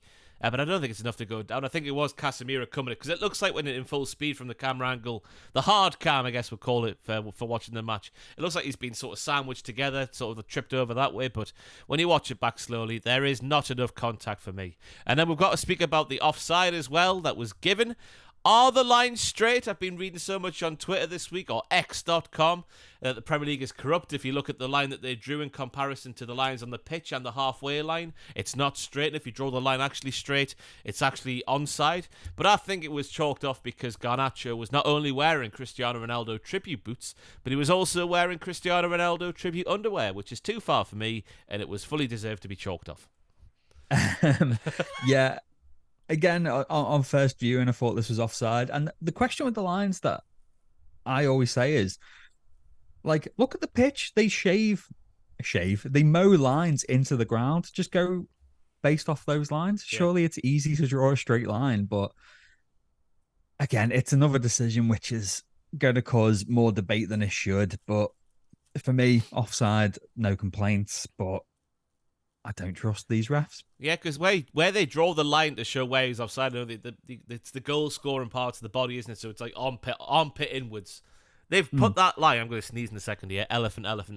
They've put that line as far out of the armpit as they could Yeah. possibly get, if that makes sense. When you're looking at the TV screen, I don't know what we're doing over here, because obviously they've got the technology we've used in the Champions League and the World Cups and Euros and stuff like that, where they have the 3D imagery sort of produced based on the actual picture on the pitch. What are we finding around with this line drawing nonsense? We've got that technology at our disposal. What are we doing?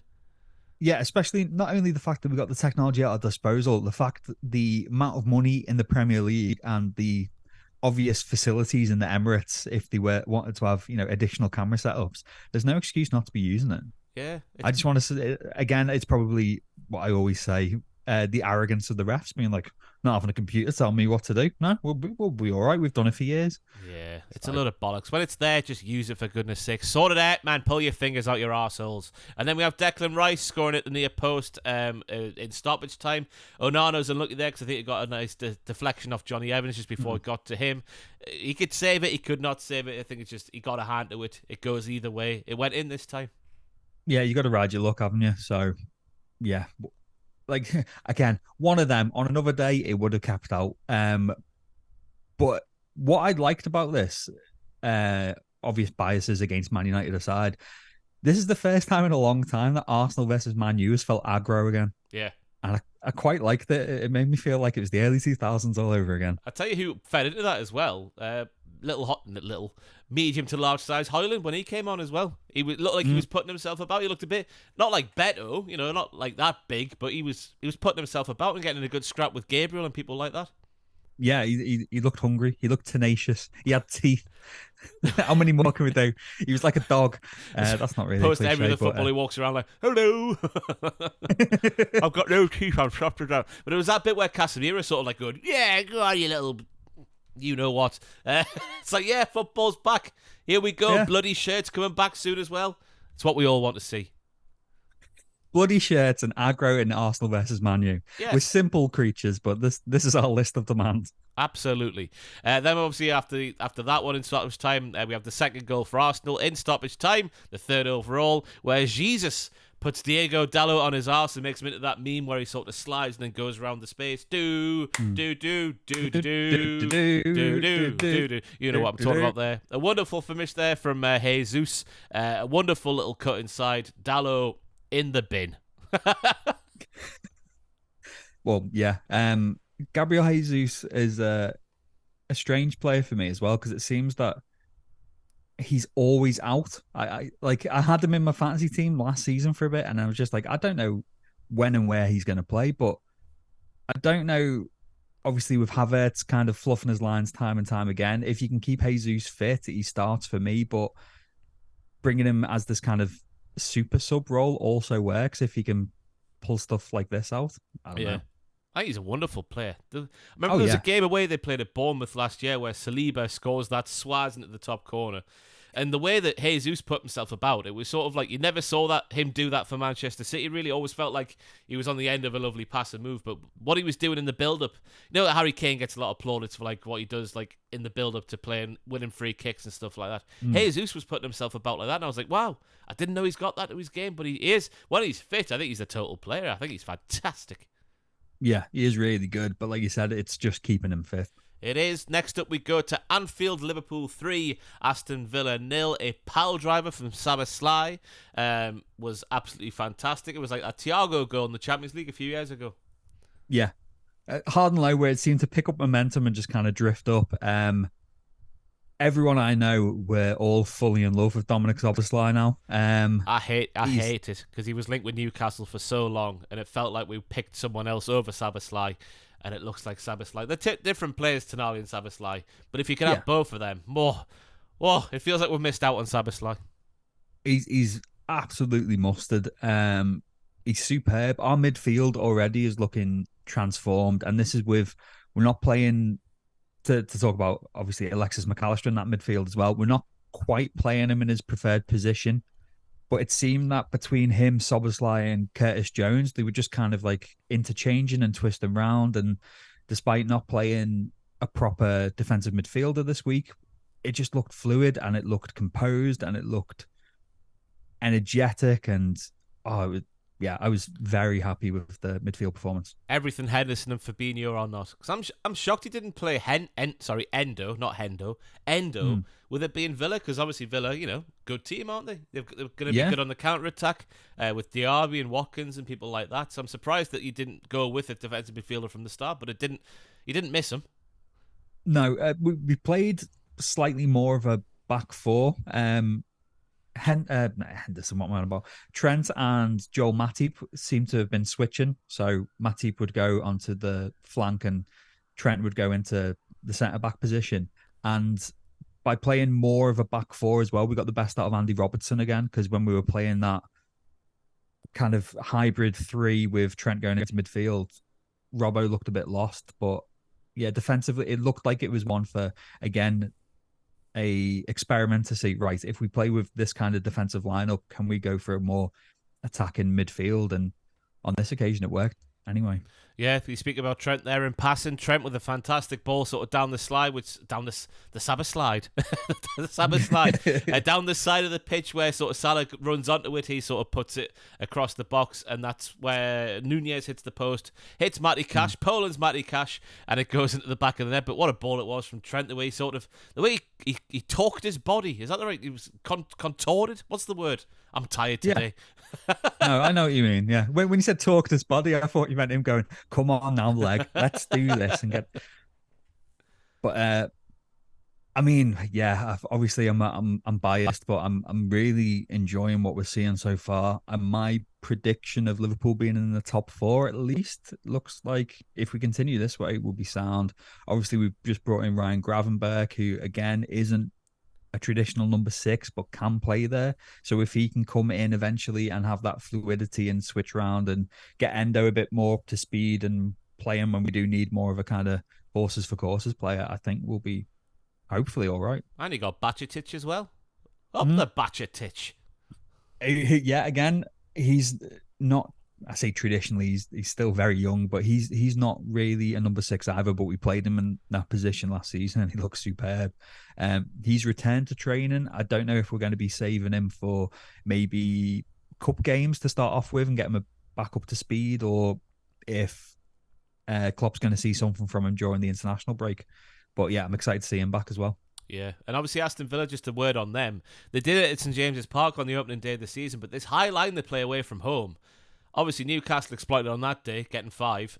Liverpool did the same thing. What are they doing? Unai Emery, obviously known for keeping things tight and loving a European away day and getting to the finals of competitions and stuff like that, based off a solid defensive performance. But he plays this high line for a second time at least this season away from home in the Premier League, and it's bit them on the arse. Pau Torres looks a bit lost, which is a surprise for me. He's obviously a quality footballer. But what are they doing with this high line away from home? I don't know. I mean, I think the loss of Mings in the first match of the season's really hurt them as well for that defensive stability. And Thingy went off this week as well, didn't he? Oh, bollocks. Yeah, I know Thingy. Clive yeah, Thingy. Clive Thingy went off as well. Potentially a knock. So I don't know what their transfer dealings were like in terms of defensive players, but they need to be more solid at the back, which is obviously an easy thing to say. But playing this high line, especially when you've got, like you're saying, a Liverpool that are enjoying their attack and play, and when you've got a lunatic like Darwin Nunez up front as well, it just bit them on the arse. Yeah. What are they doing? What are they doing? I don't know. Anyway, we go to the final game of the weekend there. Crystal Palace 3, Wolverhampton Wanderers 2. Roy continues to produce, excuse me, oh God, sexy football. I'm nearly being sick at the thought of Roy Hodgson's sexy football. But the football Crystal Palace are playing with the likes of Edouard and Eze. Eze takes the piss for that goal he scored the way he walked in. Well, no. What's the word I'm looking for? Sashayed into the box. That's the word I'm looking for. He sashayed. The old sachet into the box. It was fantastic to see. Yeah, but Wolves getting a couple of... they felt like both the goals felt like consolation goals, even though I know they weren't, but it felt like a consolation. Crystal Palace well in control, playing some nice stuff again under Roy, who's 76 and carefree. It's mental, isn't he? Like you said, Eze taking the piss. He's a liquid footballer. Let's keep it going. He's liquid at the football. The scoreline definitely flat as Wolves, because I think I had Wolves to go down this season in our preseason predictions, and And again, they looked very leaky. Palace were playing very good football, but Wolves were there for the taking as well. But yeah, Roy Hodgson's continental football, his Inter Milan days are shining once again. So we go from Roy Hodgson's sexy football to the big, not sort of Premier League football match highlights or headlines of the week. We go to Jordan Henderson, who has insisted that his decision to join the Saudi Pro League was not financially motivated, or not solely financially motivated. He has an interview with The Athletic. Henderson has claimed that the finances involved were not a part of his decision-making process. He says people will see this club come in with lots of money, and he's just gone, yeah, I'm going. When in reality, that just wasn't the case at all. People can believe me or not, but in my life and career, money has never been a motivation, ever. Don't get me wrong, when you move, the business deal has to be tight.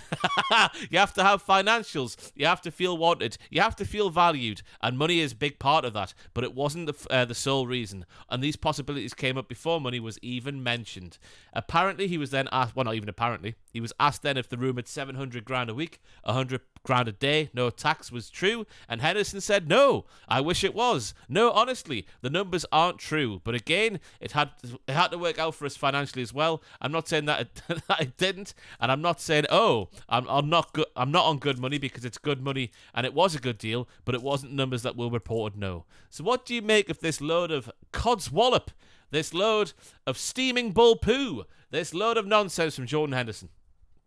I mean, if his reputation wasn't already battered from this move, he's lost any remaining goodwill he had from Liverpool fans. I mean, obviously, he won everything for us as captain, and no one's going to take that away from him. But he's just talking crap.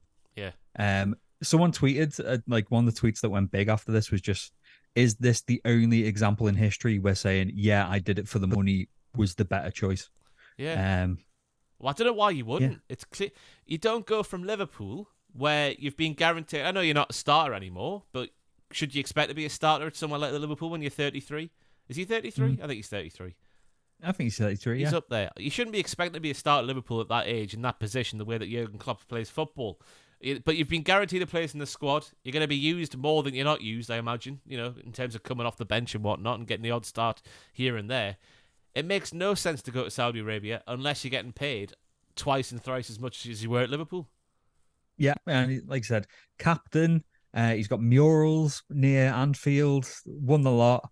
Icon. There was even debates between fans about, is he a better captain than Gerrard in terms of he lifted everything. So that's one in his tick box. But just, yeah. As soon as this came out, yes, because it came out first thing yesterday morning, and everyone just read it and just went, why have you done this interview?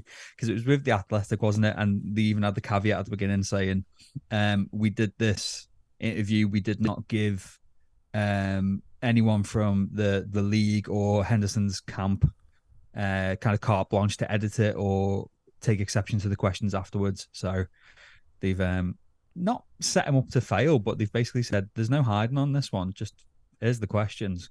Go ahead. Yeah, and he's made a right mess of it. But it gets worse with Jordan Henderson, because he then spoke about his relationship with Jurgen Klopp, and that played into his decision to leave Liverpool. He says, I've got a very good relationship with Jurgen. He was very honest with me. I won't go into detail about the conversation because it's private, but it put me in a position where I knew that I wasn't going to be playing as much. Again, would you expect to, Jordan? You're 33.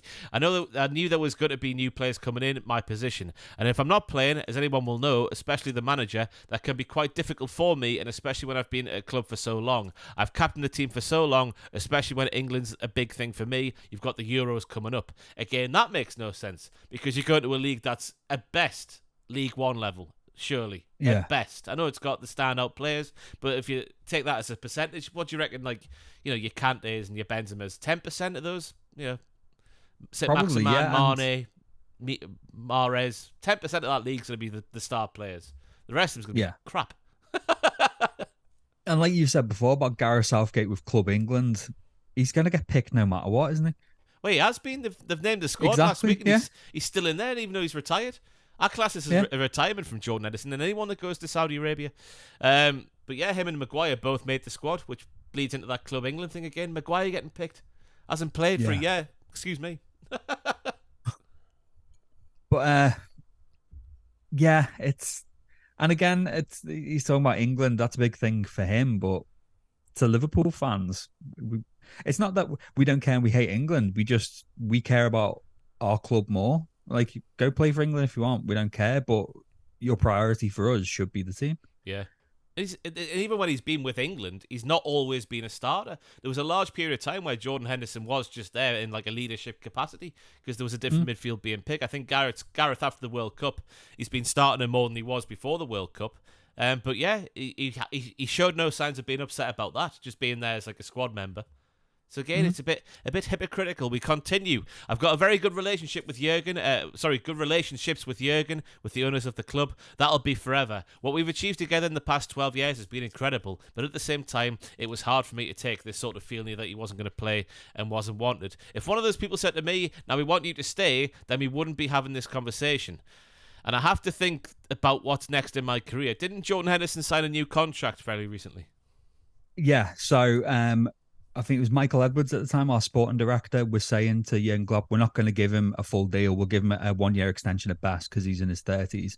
Jurgen Klopp went over them and managed to secure a 4-year deal for him when he was 31. So him saying, I didn't feel wanted. It was like, the manager literally went to bat for you. You're talking crap. This is the one that's really annoyed the fans, saying, don't talk such absolute arse. Yeah.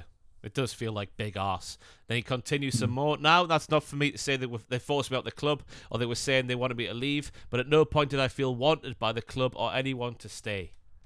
Now, normally when you don't want a footballer, you put them on the transfer list. You say, hey ho, this player's for sale, come and get him, we're accepting offers right now. That didn't happen this summer with Jordan Henderson at Liverpool. No.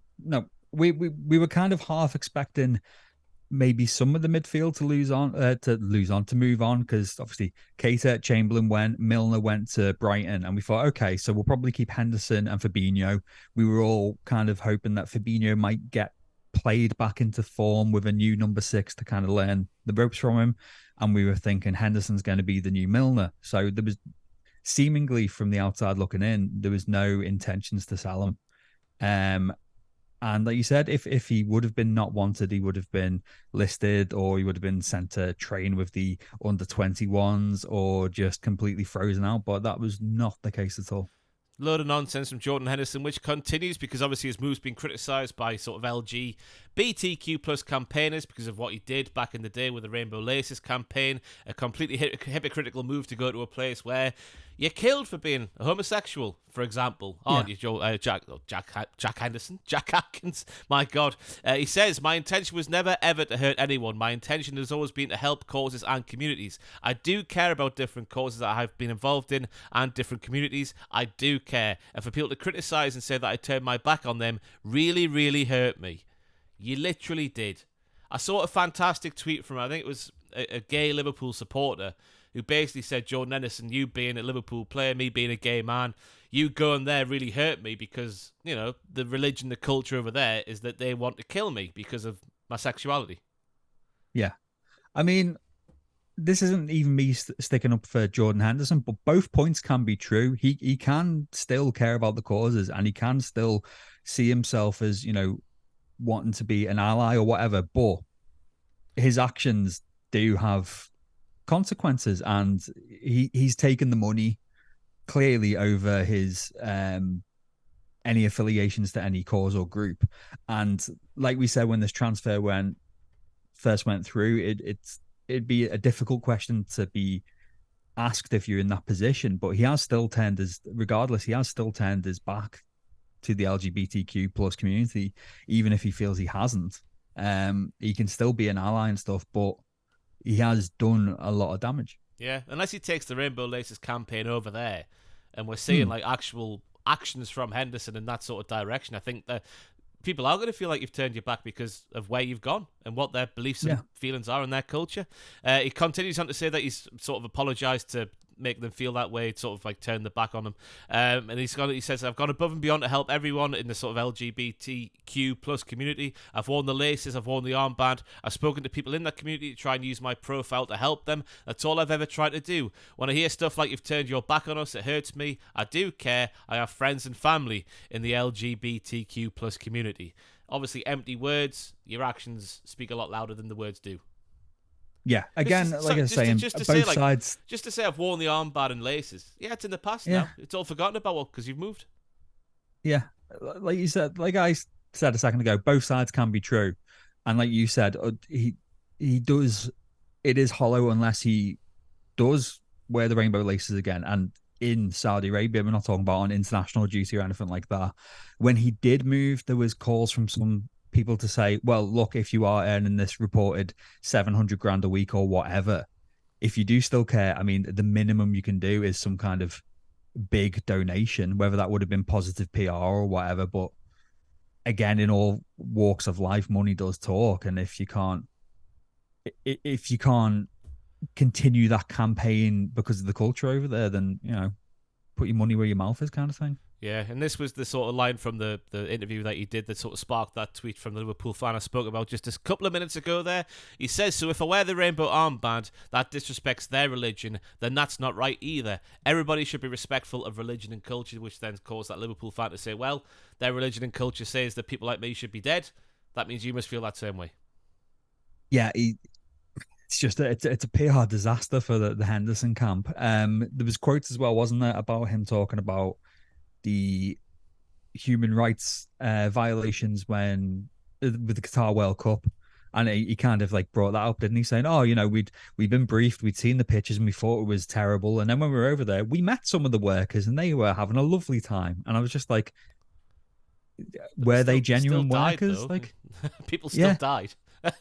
Exactly. And like you're saying, were they actual genuine workers? If it's like FIFA looking for positive PR, they could have just got any old swine in front of him and just said, look, just say you're having a good time and everything's sound. He's just, yeah, he's tried to play the, oh, well, I've been there and don't worry about it, it's all fine card. And it's just make him look like a complete tosser. Yeah, he also said words to the effect of, like, I've come to Saudi Arabia because I want to make, like, football big globally, all over the world. Which is like, no, you don't. You don't want the Saudi Arabian League to be as big as the Premier League. You just don't. Who as an Englishman from England who played in the English Premier League, who wants the Saudi Arabian League to be bigger than ours and taking all our best players? Why would you help that happen? Yeah. It doesn't make sense. I mean, I just wish footballers would say, like, you can have aspirations to, make a league big, but at the end of the day, everyone knows you've done it for the money. And players do say it, though, because Ruben Neves came out and just said, yeah, my family for the next few generations is set. Of course I've took the money. Why couldn't he have just said, that's all he should have said. And we wouldn't be sat here talking about it now. Yeah. He's made a tit of himself, hasn't he? He has. It's a big shame. Anyway, Mo Salah, I've titled this bit of the news, is going to Saudi Arabia in the next 12 months, whether Liverpool fans like it or not, Jack Atkins. Saudi Arabia apparently is targeting Mo Salah for a move in 2024, but they obviously made the moves in the dying embers of the transfer window last week because they believed it could be done this year as well. A verbal offer, whatever that means, of £150 million was rejected by Liverpool, but Al Ittihad are going to go back in, and there's certain sources saying that it could be, they are prepared to break the 200 million transfer world record for Mo Salah. There's been sort of details leaked about the contract he could sign, where he's going to be made ambassador, like an ambassadorial role for a few companies and all this sort of extra add-ons and stuff to make his life wonderful over there in Saudi Arabia. It will make him the highest paid player on the planet, surpassing Cristiano Ronaldo and Neymar, what they're enjoying at Al Nassr and wherever the Al Hilal went. Is it Al Hilal? Where the hell did Neymar go? Wherever he went. The blue one. So yeah, are you braced to, because obviously the way they've made their move in the last sort of week of the window, that makes me feel they're just sort of getting the word out there, getting, Saudi Arabia, Mo Salah in the same like newspaper space, if you want, and next year is going to be when it actually happens, because again, when you're Mo Salah, you've won the lot in football. I think you would be a little bit silly just to turn down the, not silly to turn down the money, because he's making a hell of a lot at Liverpool, but you could see why he would accept the money when he's achieved everything in the game. Yeah, some reports I've read and videos I've watched saying it does smell of PR from the Saudi Pro League, just to say, well, look, we've made a go for him, and if they really wanted him, why would they wait until the very end of the transfer window? I am resigned to losing him at some point, whether that's January or next summer. If we did get the 200 million as well, I don't know. because we saw that when we saw Coutinho, that was all reinvested. Would it happen this time round? Considering, you know, Liverpool have money and will spend money, but arguably don't spend what we could or what we should. And if we did get over 200 million for Salah, would that all be reinvested? I'm not sure.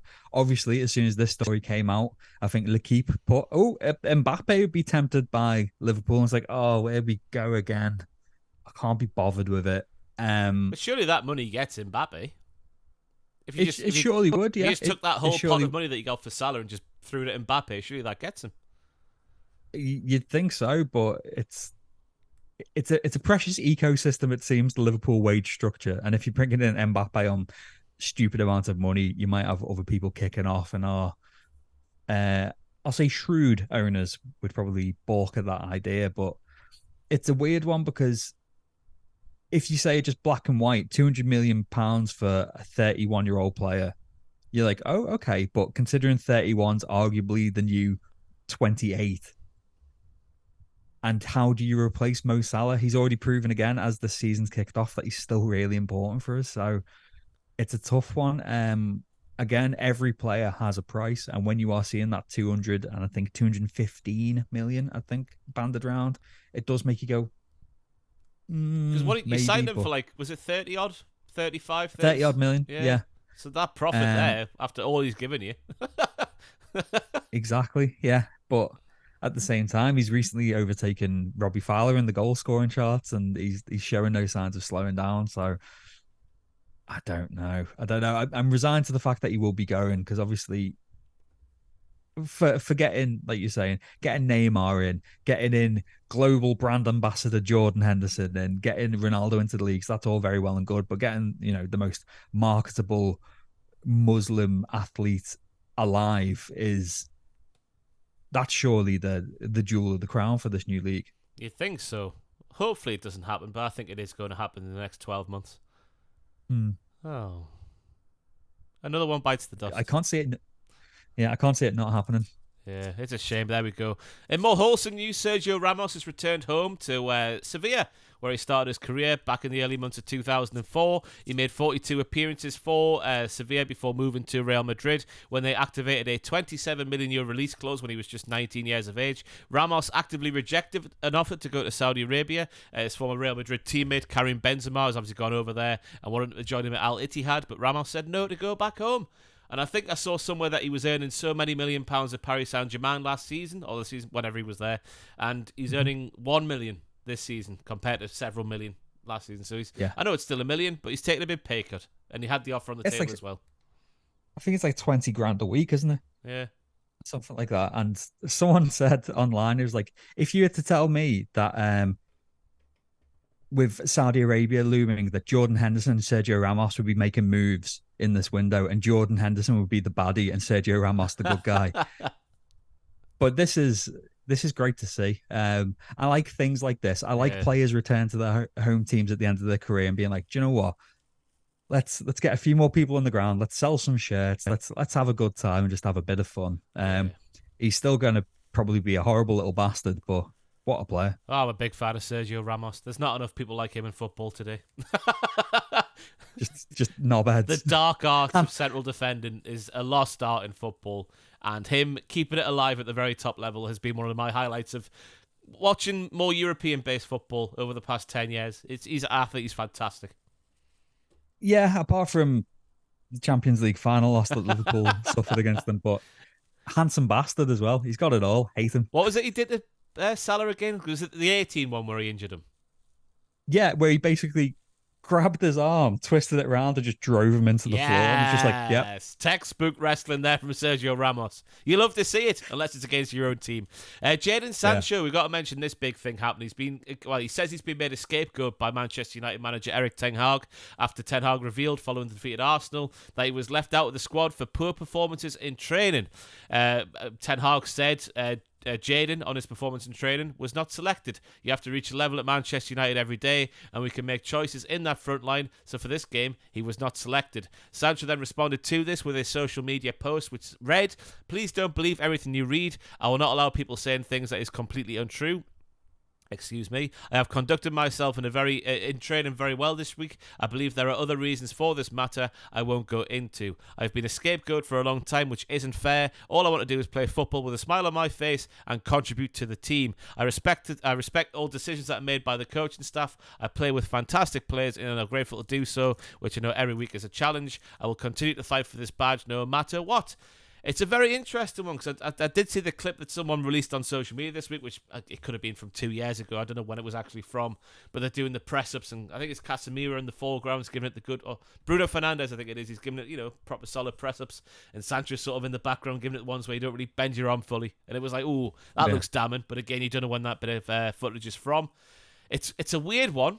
If Eric Ten Hag, I know it's the heat of the battle, just after the match has ended, if you've been spanked in stoppage time, you're not feeling very happy.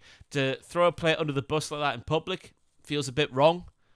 And for Sancho to then go back at him, that feels like fair play. The manager's made it public. It's that saying, is it? Keep things in the dressing room.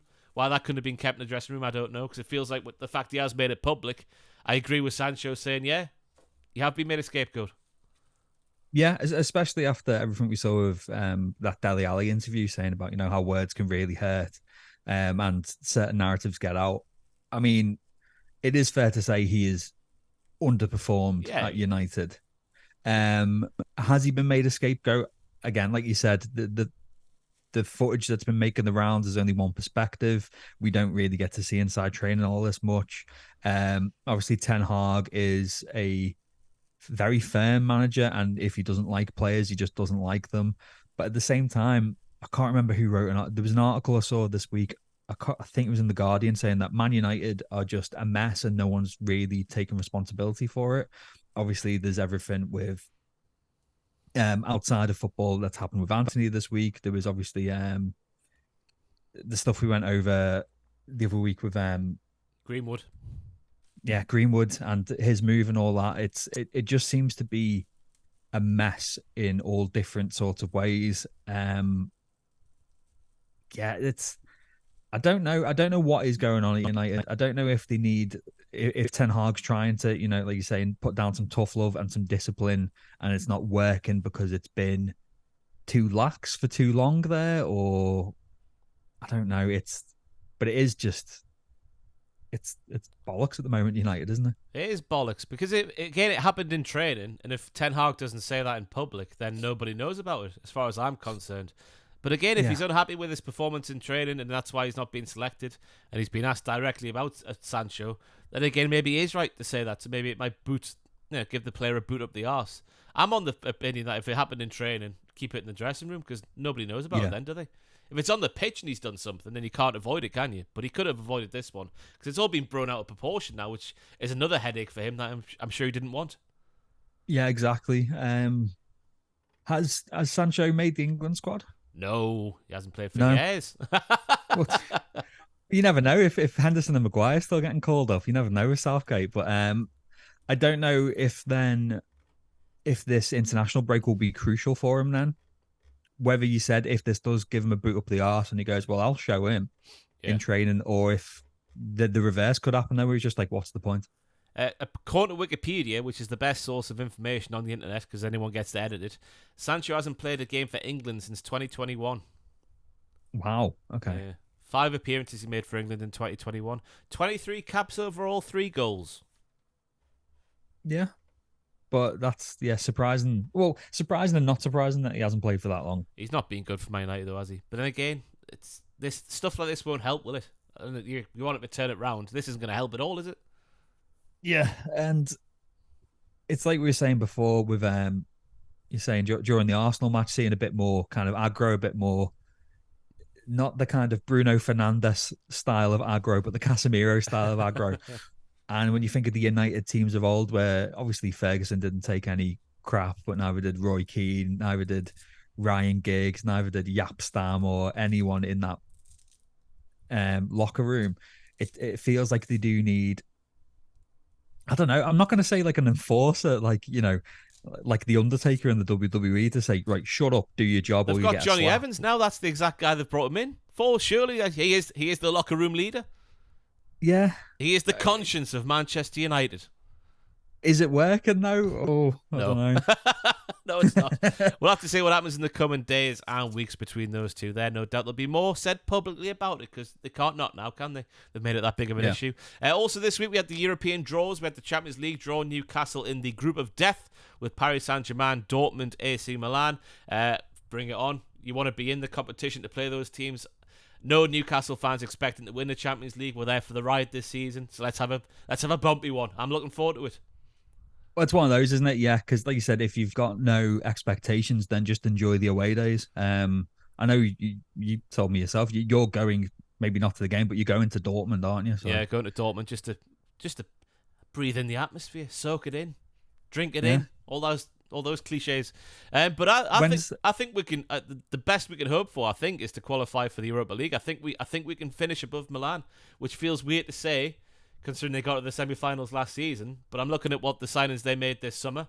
Loftus-Cheek, I know, is tearing up trees in Serie A, but I think that's a damning sort of assessment on Serie A rather than that it isn't like being a good thing for Ruben Loftus-Cheek. But it is nice to see him finally like nail down a position in the team and do good things. I think we can finish above Milan. I think we'll be struggling the other two, but I think Milan we can do. You never know with PSG though. You never know which one's going to turn up. Just I'm imagining just the commentator going, and now Mbappé runs towards Dummett. I'm waiting for that because we're going to get an injury crisis back there because we didn't strengthen enough in the summer. We spent 70 million on 2 reserve fullbacks, for goodness sake. I don't know what we're really doing this summer, but there we go.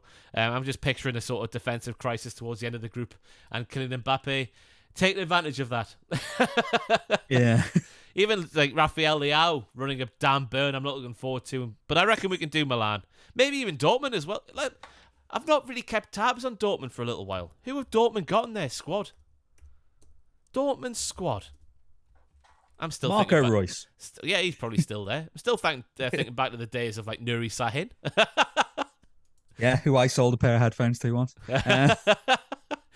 So the keepers, there's no right. So they've got Hummels. I'm just looking at the really like obvious names. Sewell. How old's Hummels now though? Is he like 35, 36? Don't think it matters the way he plays the game. Fantastic player. Yeah, I love him. They've got Sewell there, or Sule, however you say the name. They've got Reina, the midfielder. Nemecha, the midfielder, not the striker version.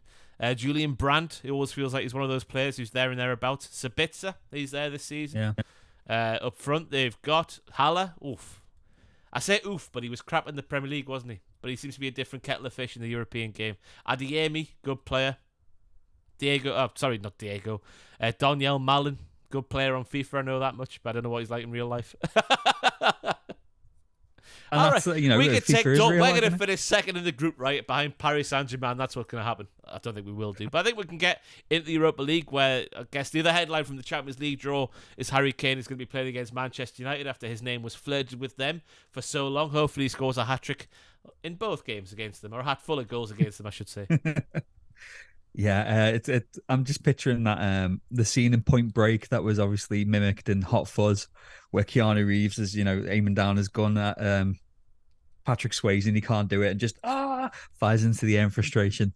That'll be Harry Kane marauding down. He's got Johnny Evans in his sights and he just can't do it. In the Europa League, Liverpool have been drawn with a couple of teams. I've heard of Lask. I've never heard of Union. I don't know if I'm going to say this right. Union Saint Gilloise? Belgian, aren't they? I've never heard of them. Have you? I think I have, only through doing research for this podcast. Tell me some things then, research boy. So they're called Union Saint Gilloise. They're commonly referred to as Union. They've been drawn in Group E of the Europa League draw. They will play Lask, Liverpool, and Toulouse. Is that all you know? That's it. I'm sure one of the Wunderkind segments we've had a player who ended up for them. I want to say maybe Bojan was there for a bit, maybe. Oh, really? Let's have a look at their current squad and see if there's any recognisable names. Okay. Wikipedia. Royal Union Saint Gilloise. Where's their squad? Current squad. Let's see. Kevin McAllister, that was one. Not from Home Alone, but Alexis's brother. He's in the squad. They've got a couple of Englishmen, Matthew Sorinola and Christian Burgess. Who did they used to play for? Let's have a look before they went over there. Wigan. In terms of other recognisable names, I am struggling with their team. The manager or the head coach, sorry, is called Alexander Blesson. So that's a nice name. Yep, I don't know. So, what's he called? Sorry Nola started at MK Dons, made 34 appearances for them before moving over. He had a loan at Beaconsfield Town as well, and Swansea City on loan last season. Last season on loan at Swansea, so 29 appearances for them. So Very nice. Sort of Christian Burgess. He was at Middlesbrough, better, and he was at Peterborough United, then Portsmouth, and then he went from them to Union SG. So it's a championship level team. I remember why we were talking about them. I think it was one of my highlights of the week, actually, at the end of the league last season, where they were in third on the final day, and all the top three teams. I think it was one of them. Alderweireld. Yes. Yeah, He's and they were for another involved team. with that.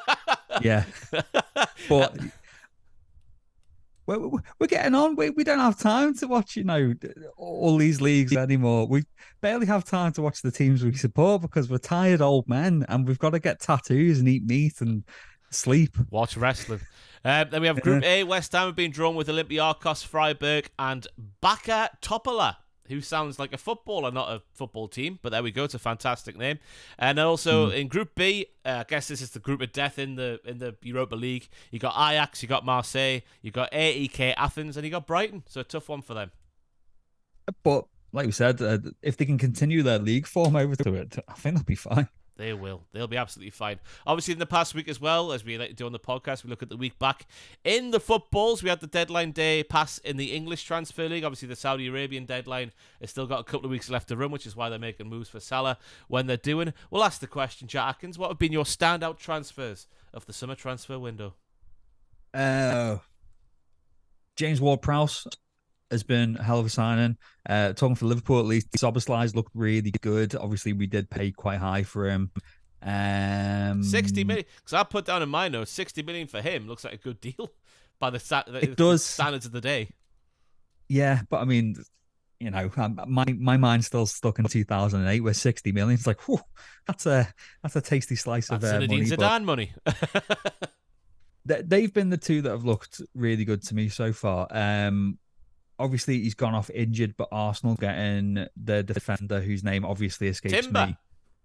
Yes, I thought he looked mint until he went off injured. But if he can come back and be the player that he was looking, I think that could, in the long run, be a really good deal. But obviously, if he's gone off injured, we can't say it's good at this time. But that was one that when it happened, I went, ooh, okay, that's a good bit of business. What about yourself? I know it was 105 million, whatever it was, but Bellingham to Madrid, the way he started there has been unbelievable. I think he's got more goals than he has games so far, which is unreal for a midfielder, remember.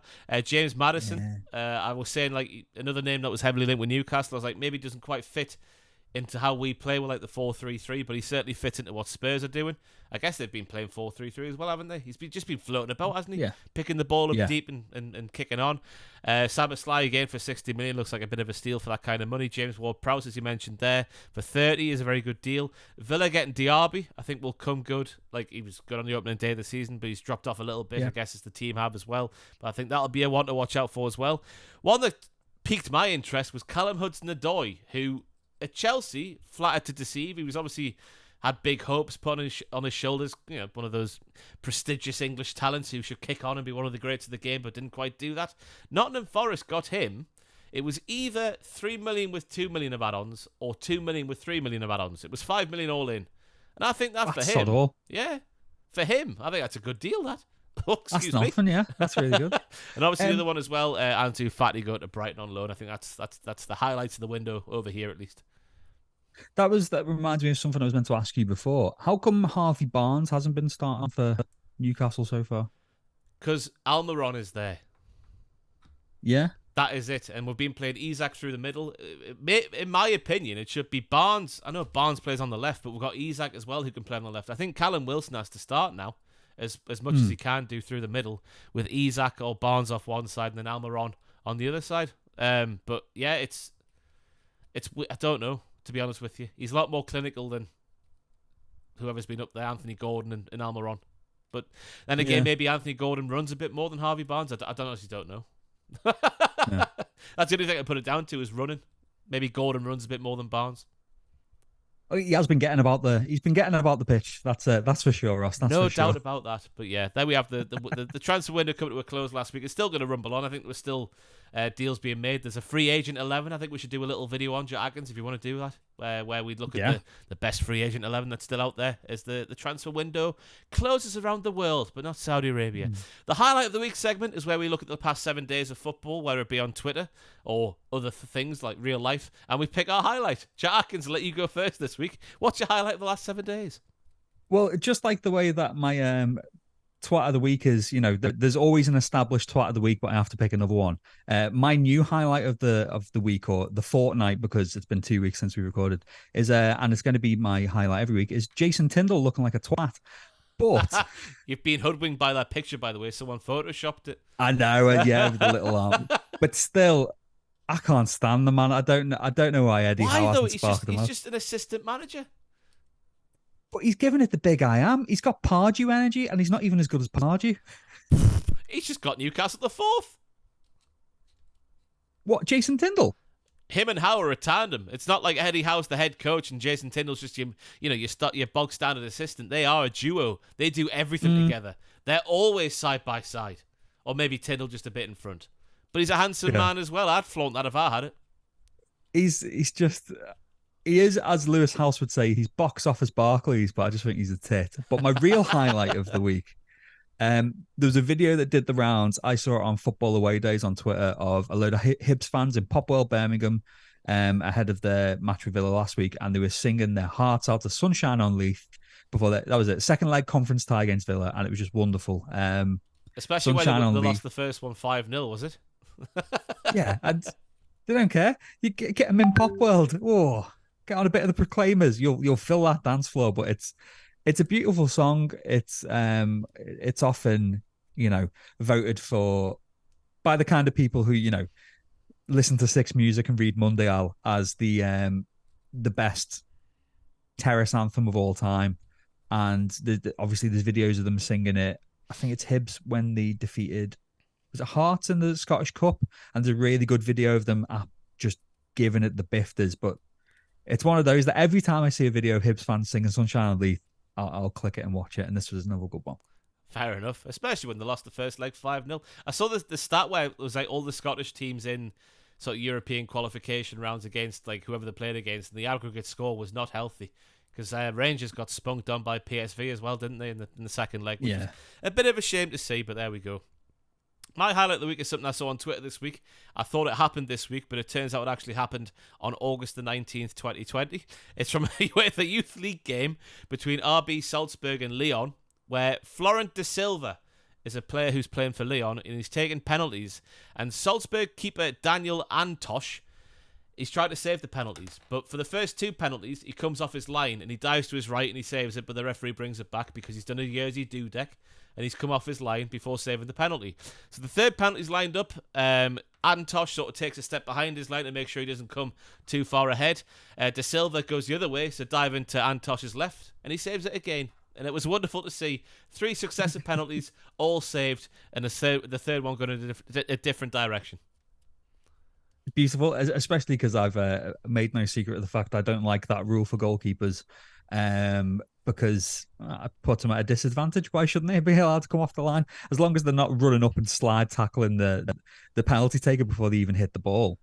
Who's asked? But the further forward they come, the smaller the goal gets, the easier it is for the goalkeeper. Yeah, but if they're not allowed off the line, then the easier it is for the penalty taker. Yeah, goals, that's what you want in games, isn't it? Not if you're on the receiving end of a penalty, you don't, no. But as the neutral, you want more goals in games, don't you? Surely, Jack. Surely. But we were saying about the glory days of the Maverick goalkeeper. They're not letting them be Mavericks anymore, Ross.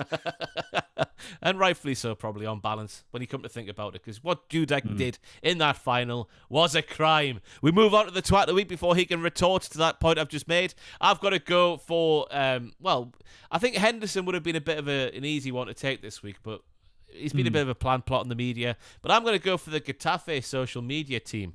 They've created an English-speaking Twitter because Mason Greenwood has arrived at the club on loan from Manchester United.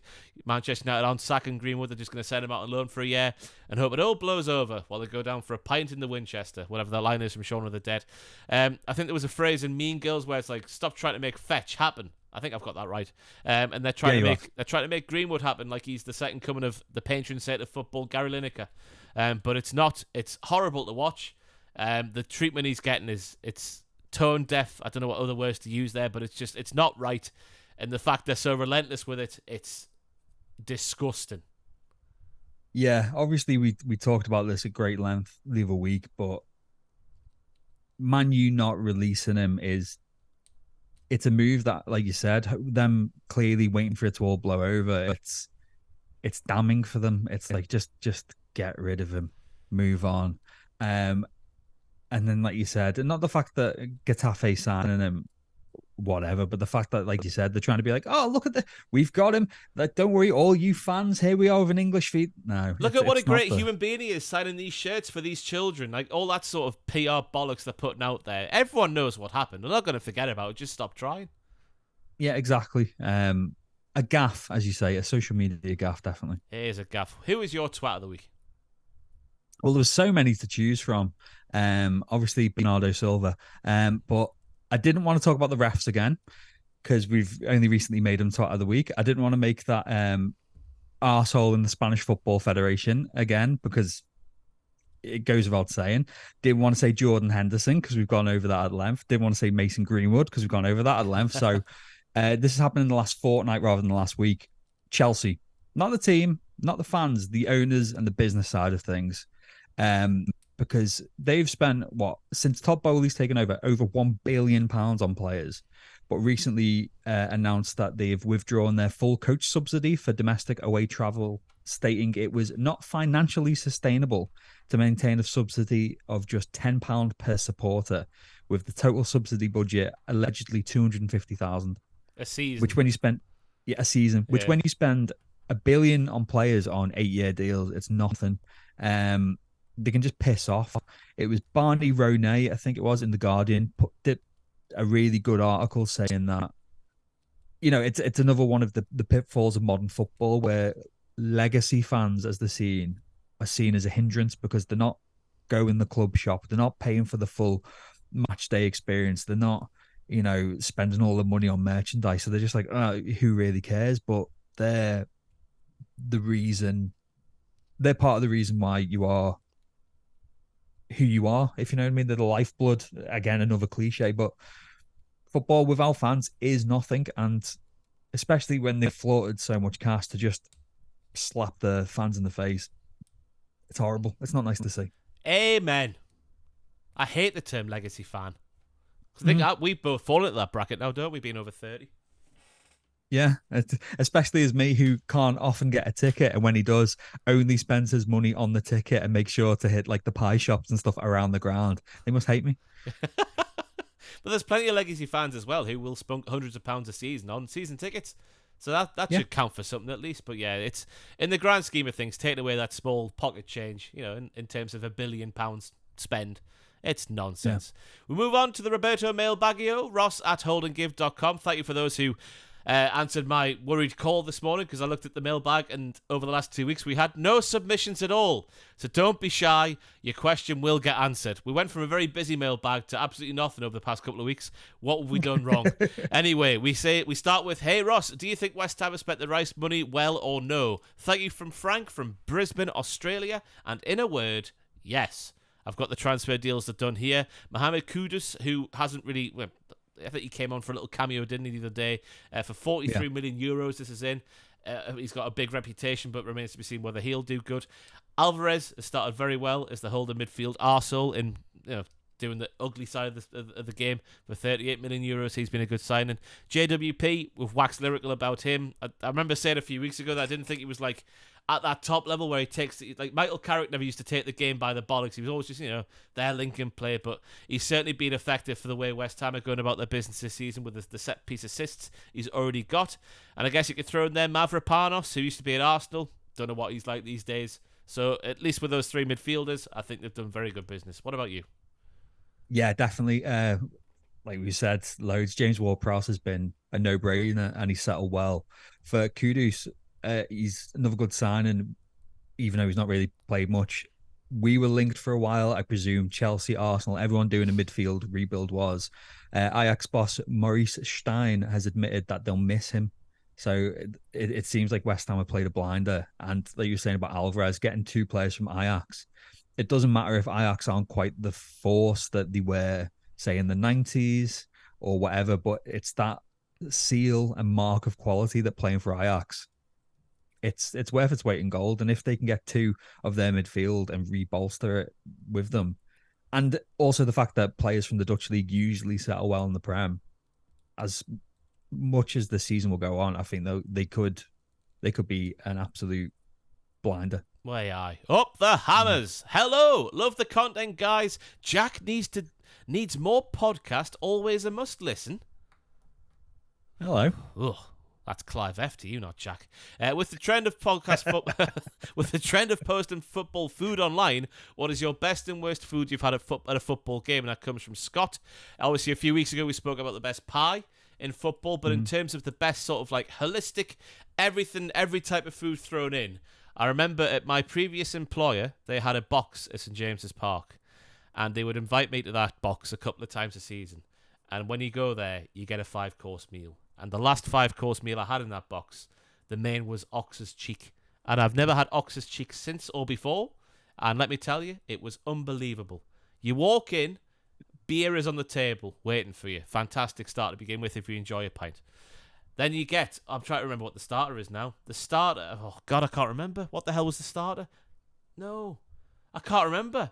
The starter's the starter, whatever the starter was. It was always the same every time. It was great. Then the main would arrive. The last one I had was ox's cheek. Half time, cheese board. Je ne sais quoi. Va-va-voom. 3 or 4 or 5 different types of cheeses, crackers included. Fantastic. Full time, pie. A pie to go home with. As if you're hungry after eating what you ate like an hour ago. You get a full-on pie to take home. It is fantastic. That is every time I would go in that box, I'd be licking my lips. Not just because of the sexy football on show from Steve McLaren and Rafa Benitez, but also because of the meals. What a time it was. What about your, not just the pie, but any sort of football food experience at the game? I didn't realize you were a fully paid up member of the Prawn Sandwich Brigade, Ross. I knew you had box access. Not when I was paying for it. When it was for free, lap it all up. I'd forget where I came from in a heartbeat.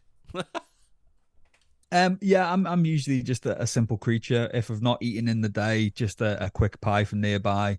My mind was blown when I first went to an MLS game over in Toronto, seeing people getting like a chicken parmigiano delivered to their seat and stuff, and being like, bloody hell. And I was quite poor at the time, so I didn't get any food, but I ate with my eyes and then got some poutine on the way home. In terms of worst food though, I don't know, it's scran. If you're hungry, you'll eat anything. I remember going to Goodison as a kid and being wigged out because I got a big hot dog with like black burnt fried onions on it. Yeah.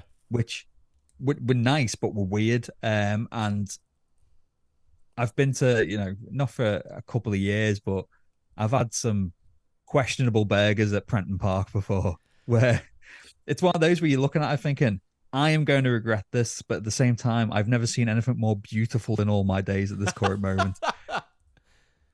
I'm a weird one when it comes to worst because I don't really eat when I go to the match. I always try and get my meal in before, like go to get a pizza from somewhere.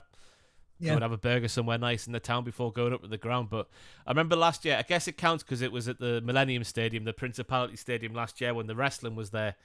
We paid £8 for this long hot dog with nothing on. It was just the bun, hot dog, no sauce available, £8. The driest thing I have ever eaten in my life, and it was awful.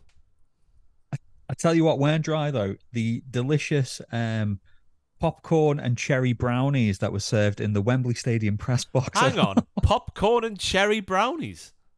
Brownies with bits of popcorn, cherries on the top, and there was loads of cookies. And I just got as much as I could and ran with it. I was just like, thinking I was going to get stopped. I wasn't. I could have gotten more, but I'd be filling a bag really with nice that sort of cookies stuff. as well. Like.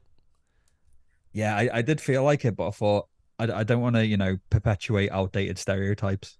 You've got the look of the draw there. I remember when I went down to London for the WWE show at the start of July, There wasn't even a press box. It was just in with the punters. No free meals or Yeah. anything. I know which one to pick next year. Anyway, we move on to a question from Mike Old Mac 1986 on the Instagram. Do you think the Saudi transfer window should close at the same time as Europe? Obviously, I'm going to say yes with everything that's happened this week with Salah. Whether it will, I'm not sure.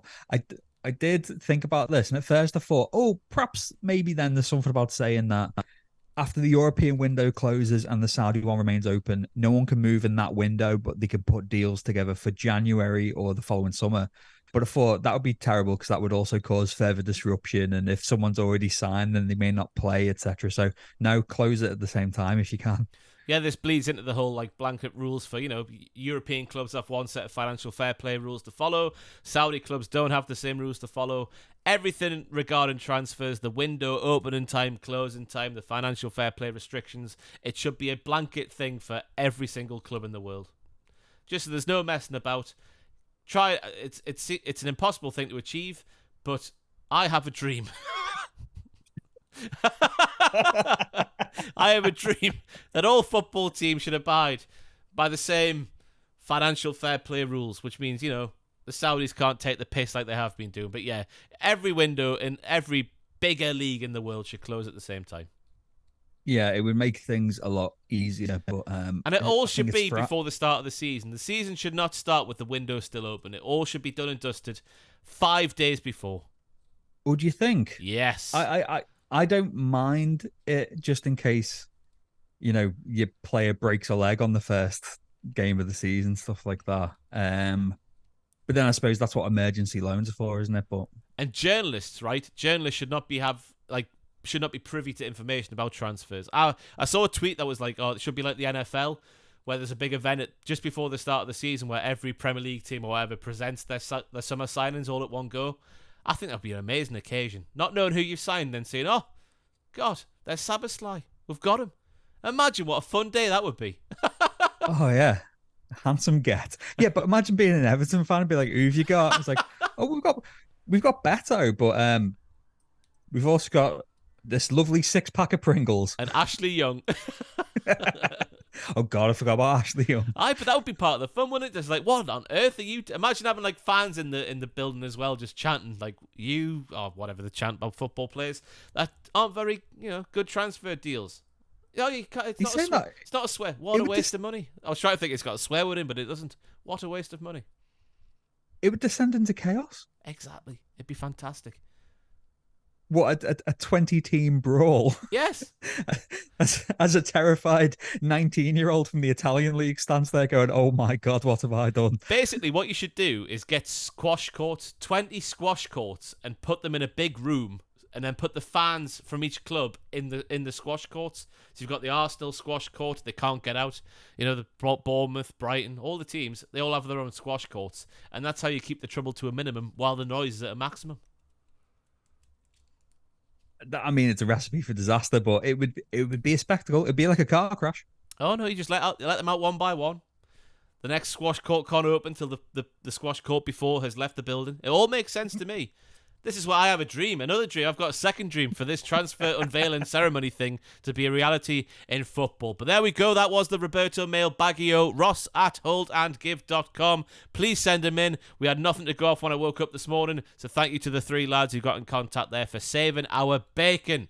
Right, that's it. Big question was answered early on about Jordan Henderson. We'll make that the big question this week. It feels like the most pertinent thing to talk about. So that was it for episode whatever it is of the Hold and Give Football podcast. I've stopped keeping count. I think 14. 14. Yeah, episode 14. My God, this is getting old already. I've been Ross Tweddell from Hold and Give, joined by Jack Atkins. We'll try and get that Free Agent 11 video done this week if you want. Yeah, we'll sort something out because obviously in our other job, someone decided to have a fight backstage and has made more work than needed for us, hasn't he? Someone else who we work with decided to have the week off, so my workload's been twice as big as it would normally be. So cheers, Jack King. Right, that's it. Moaning over, podcast over. Thank you very much. I've been Ross, joined by the Clive F.E.Y. Bye. Honestly, I am shagged.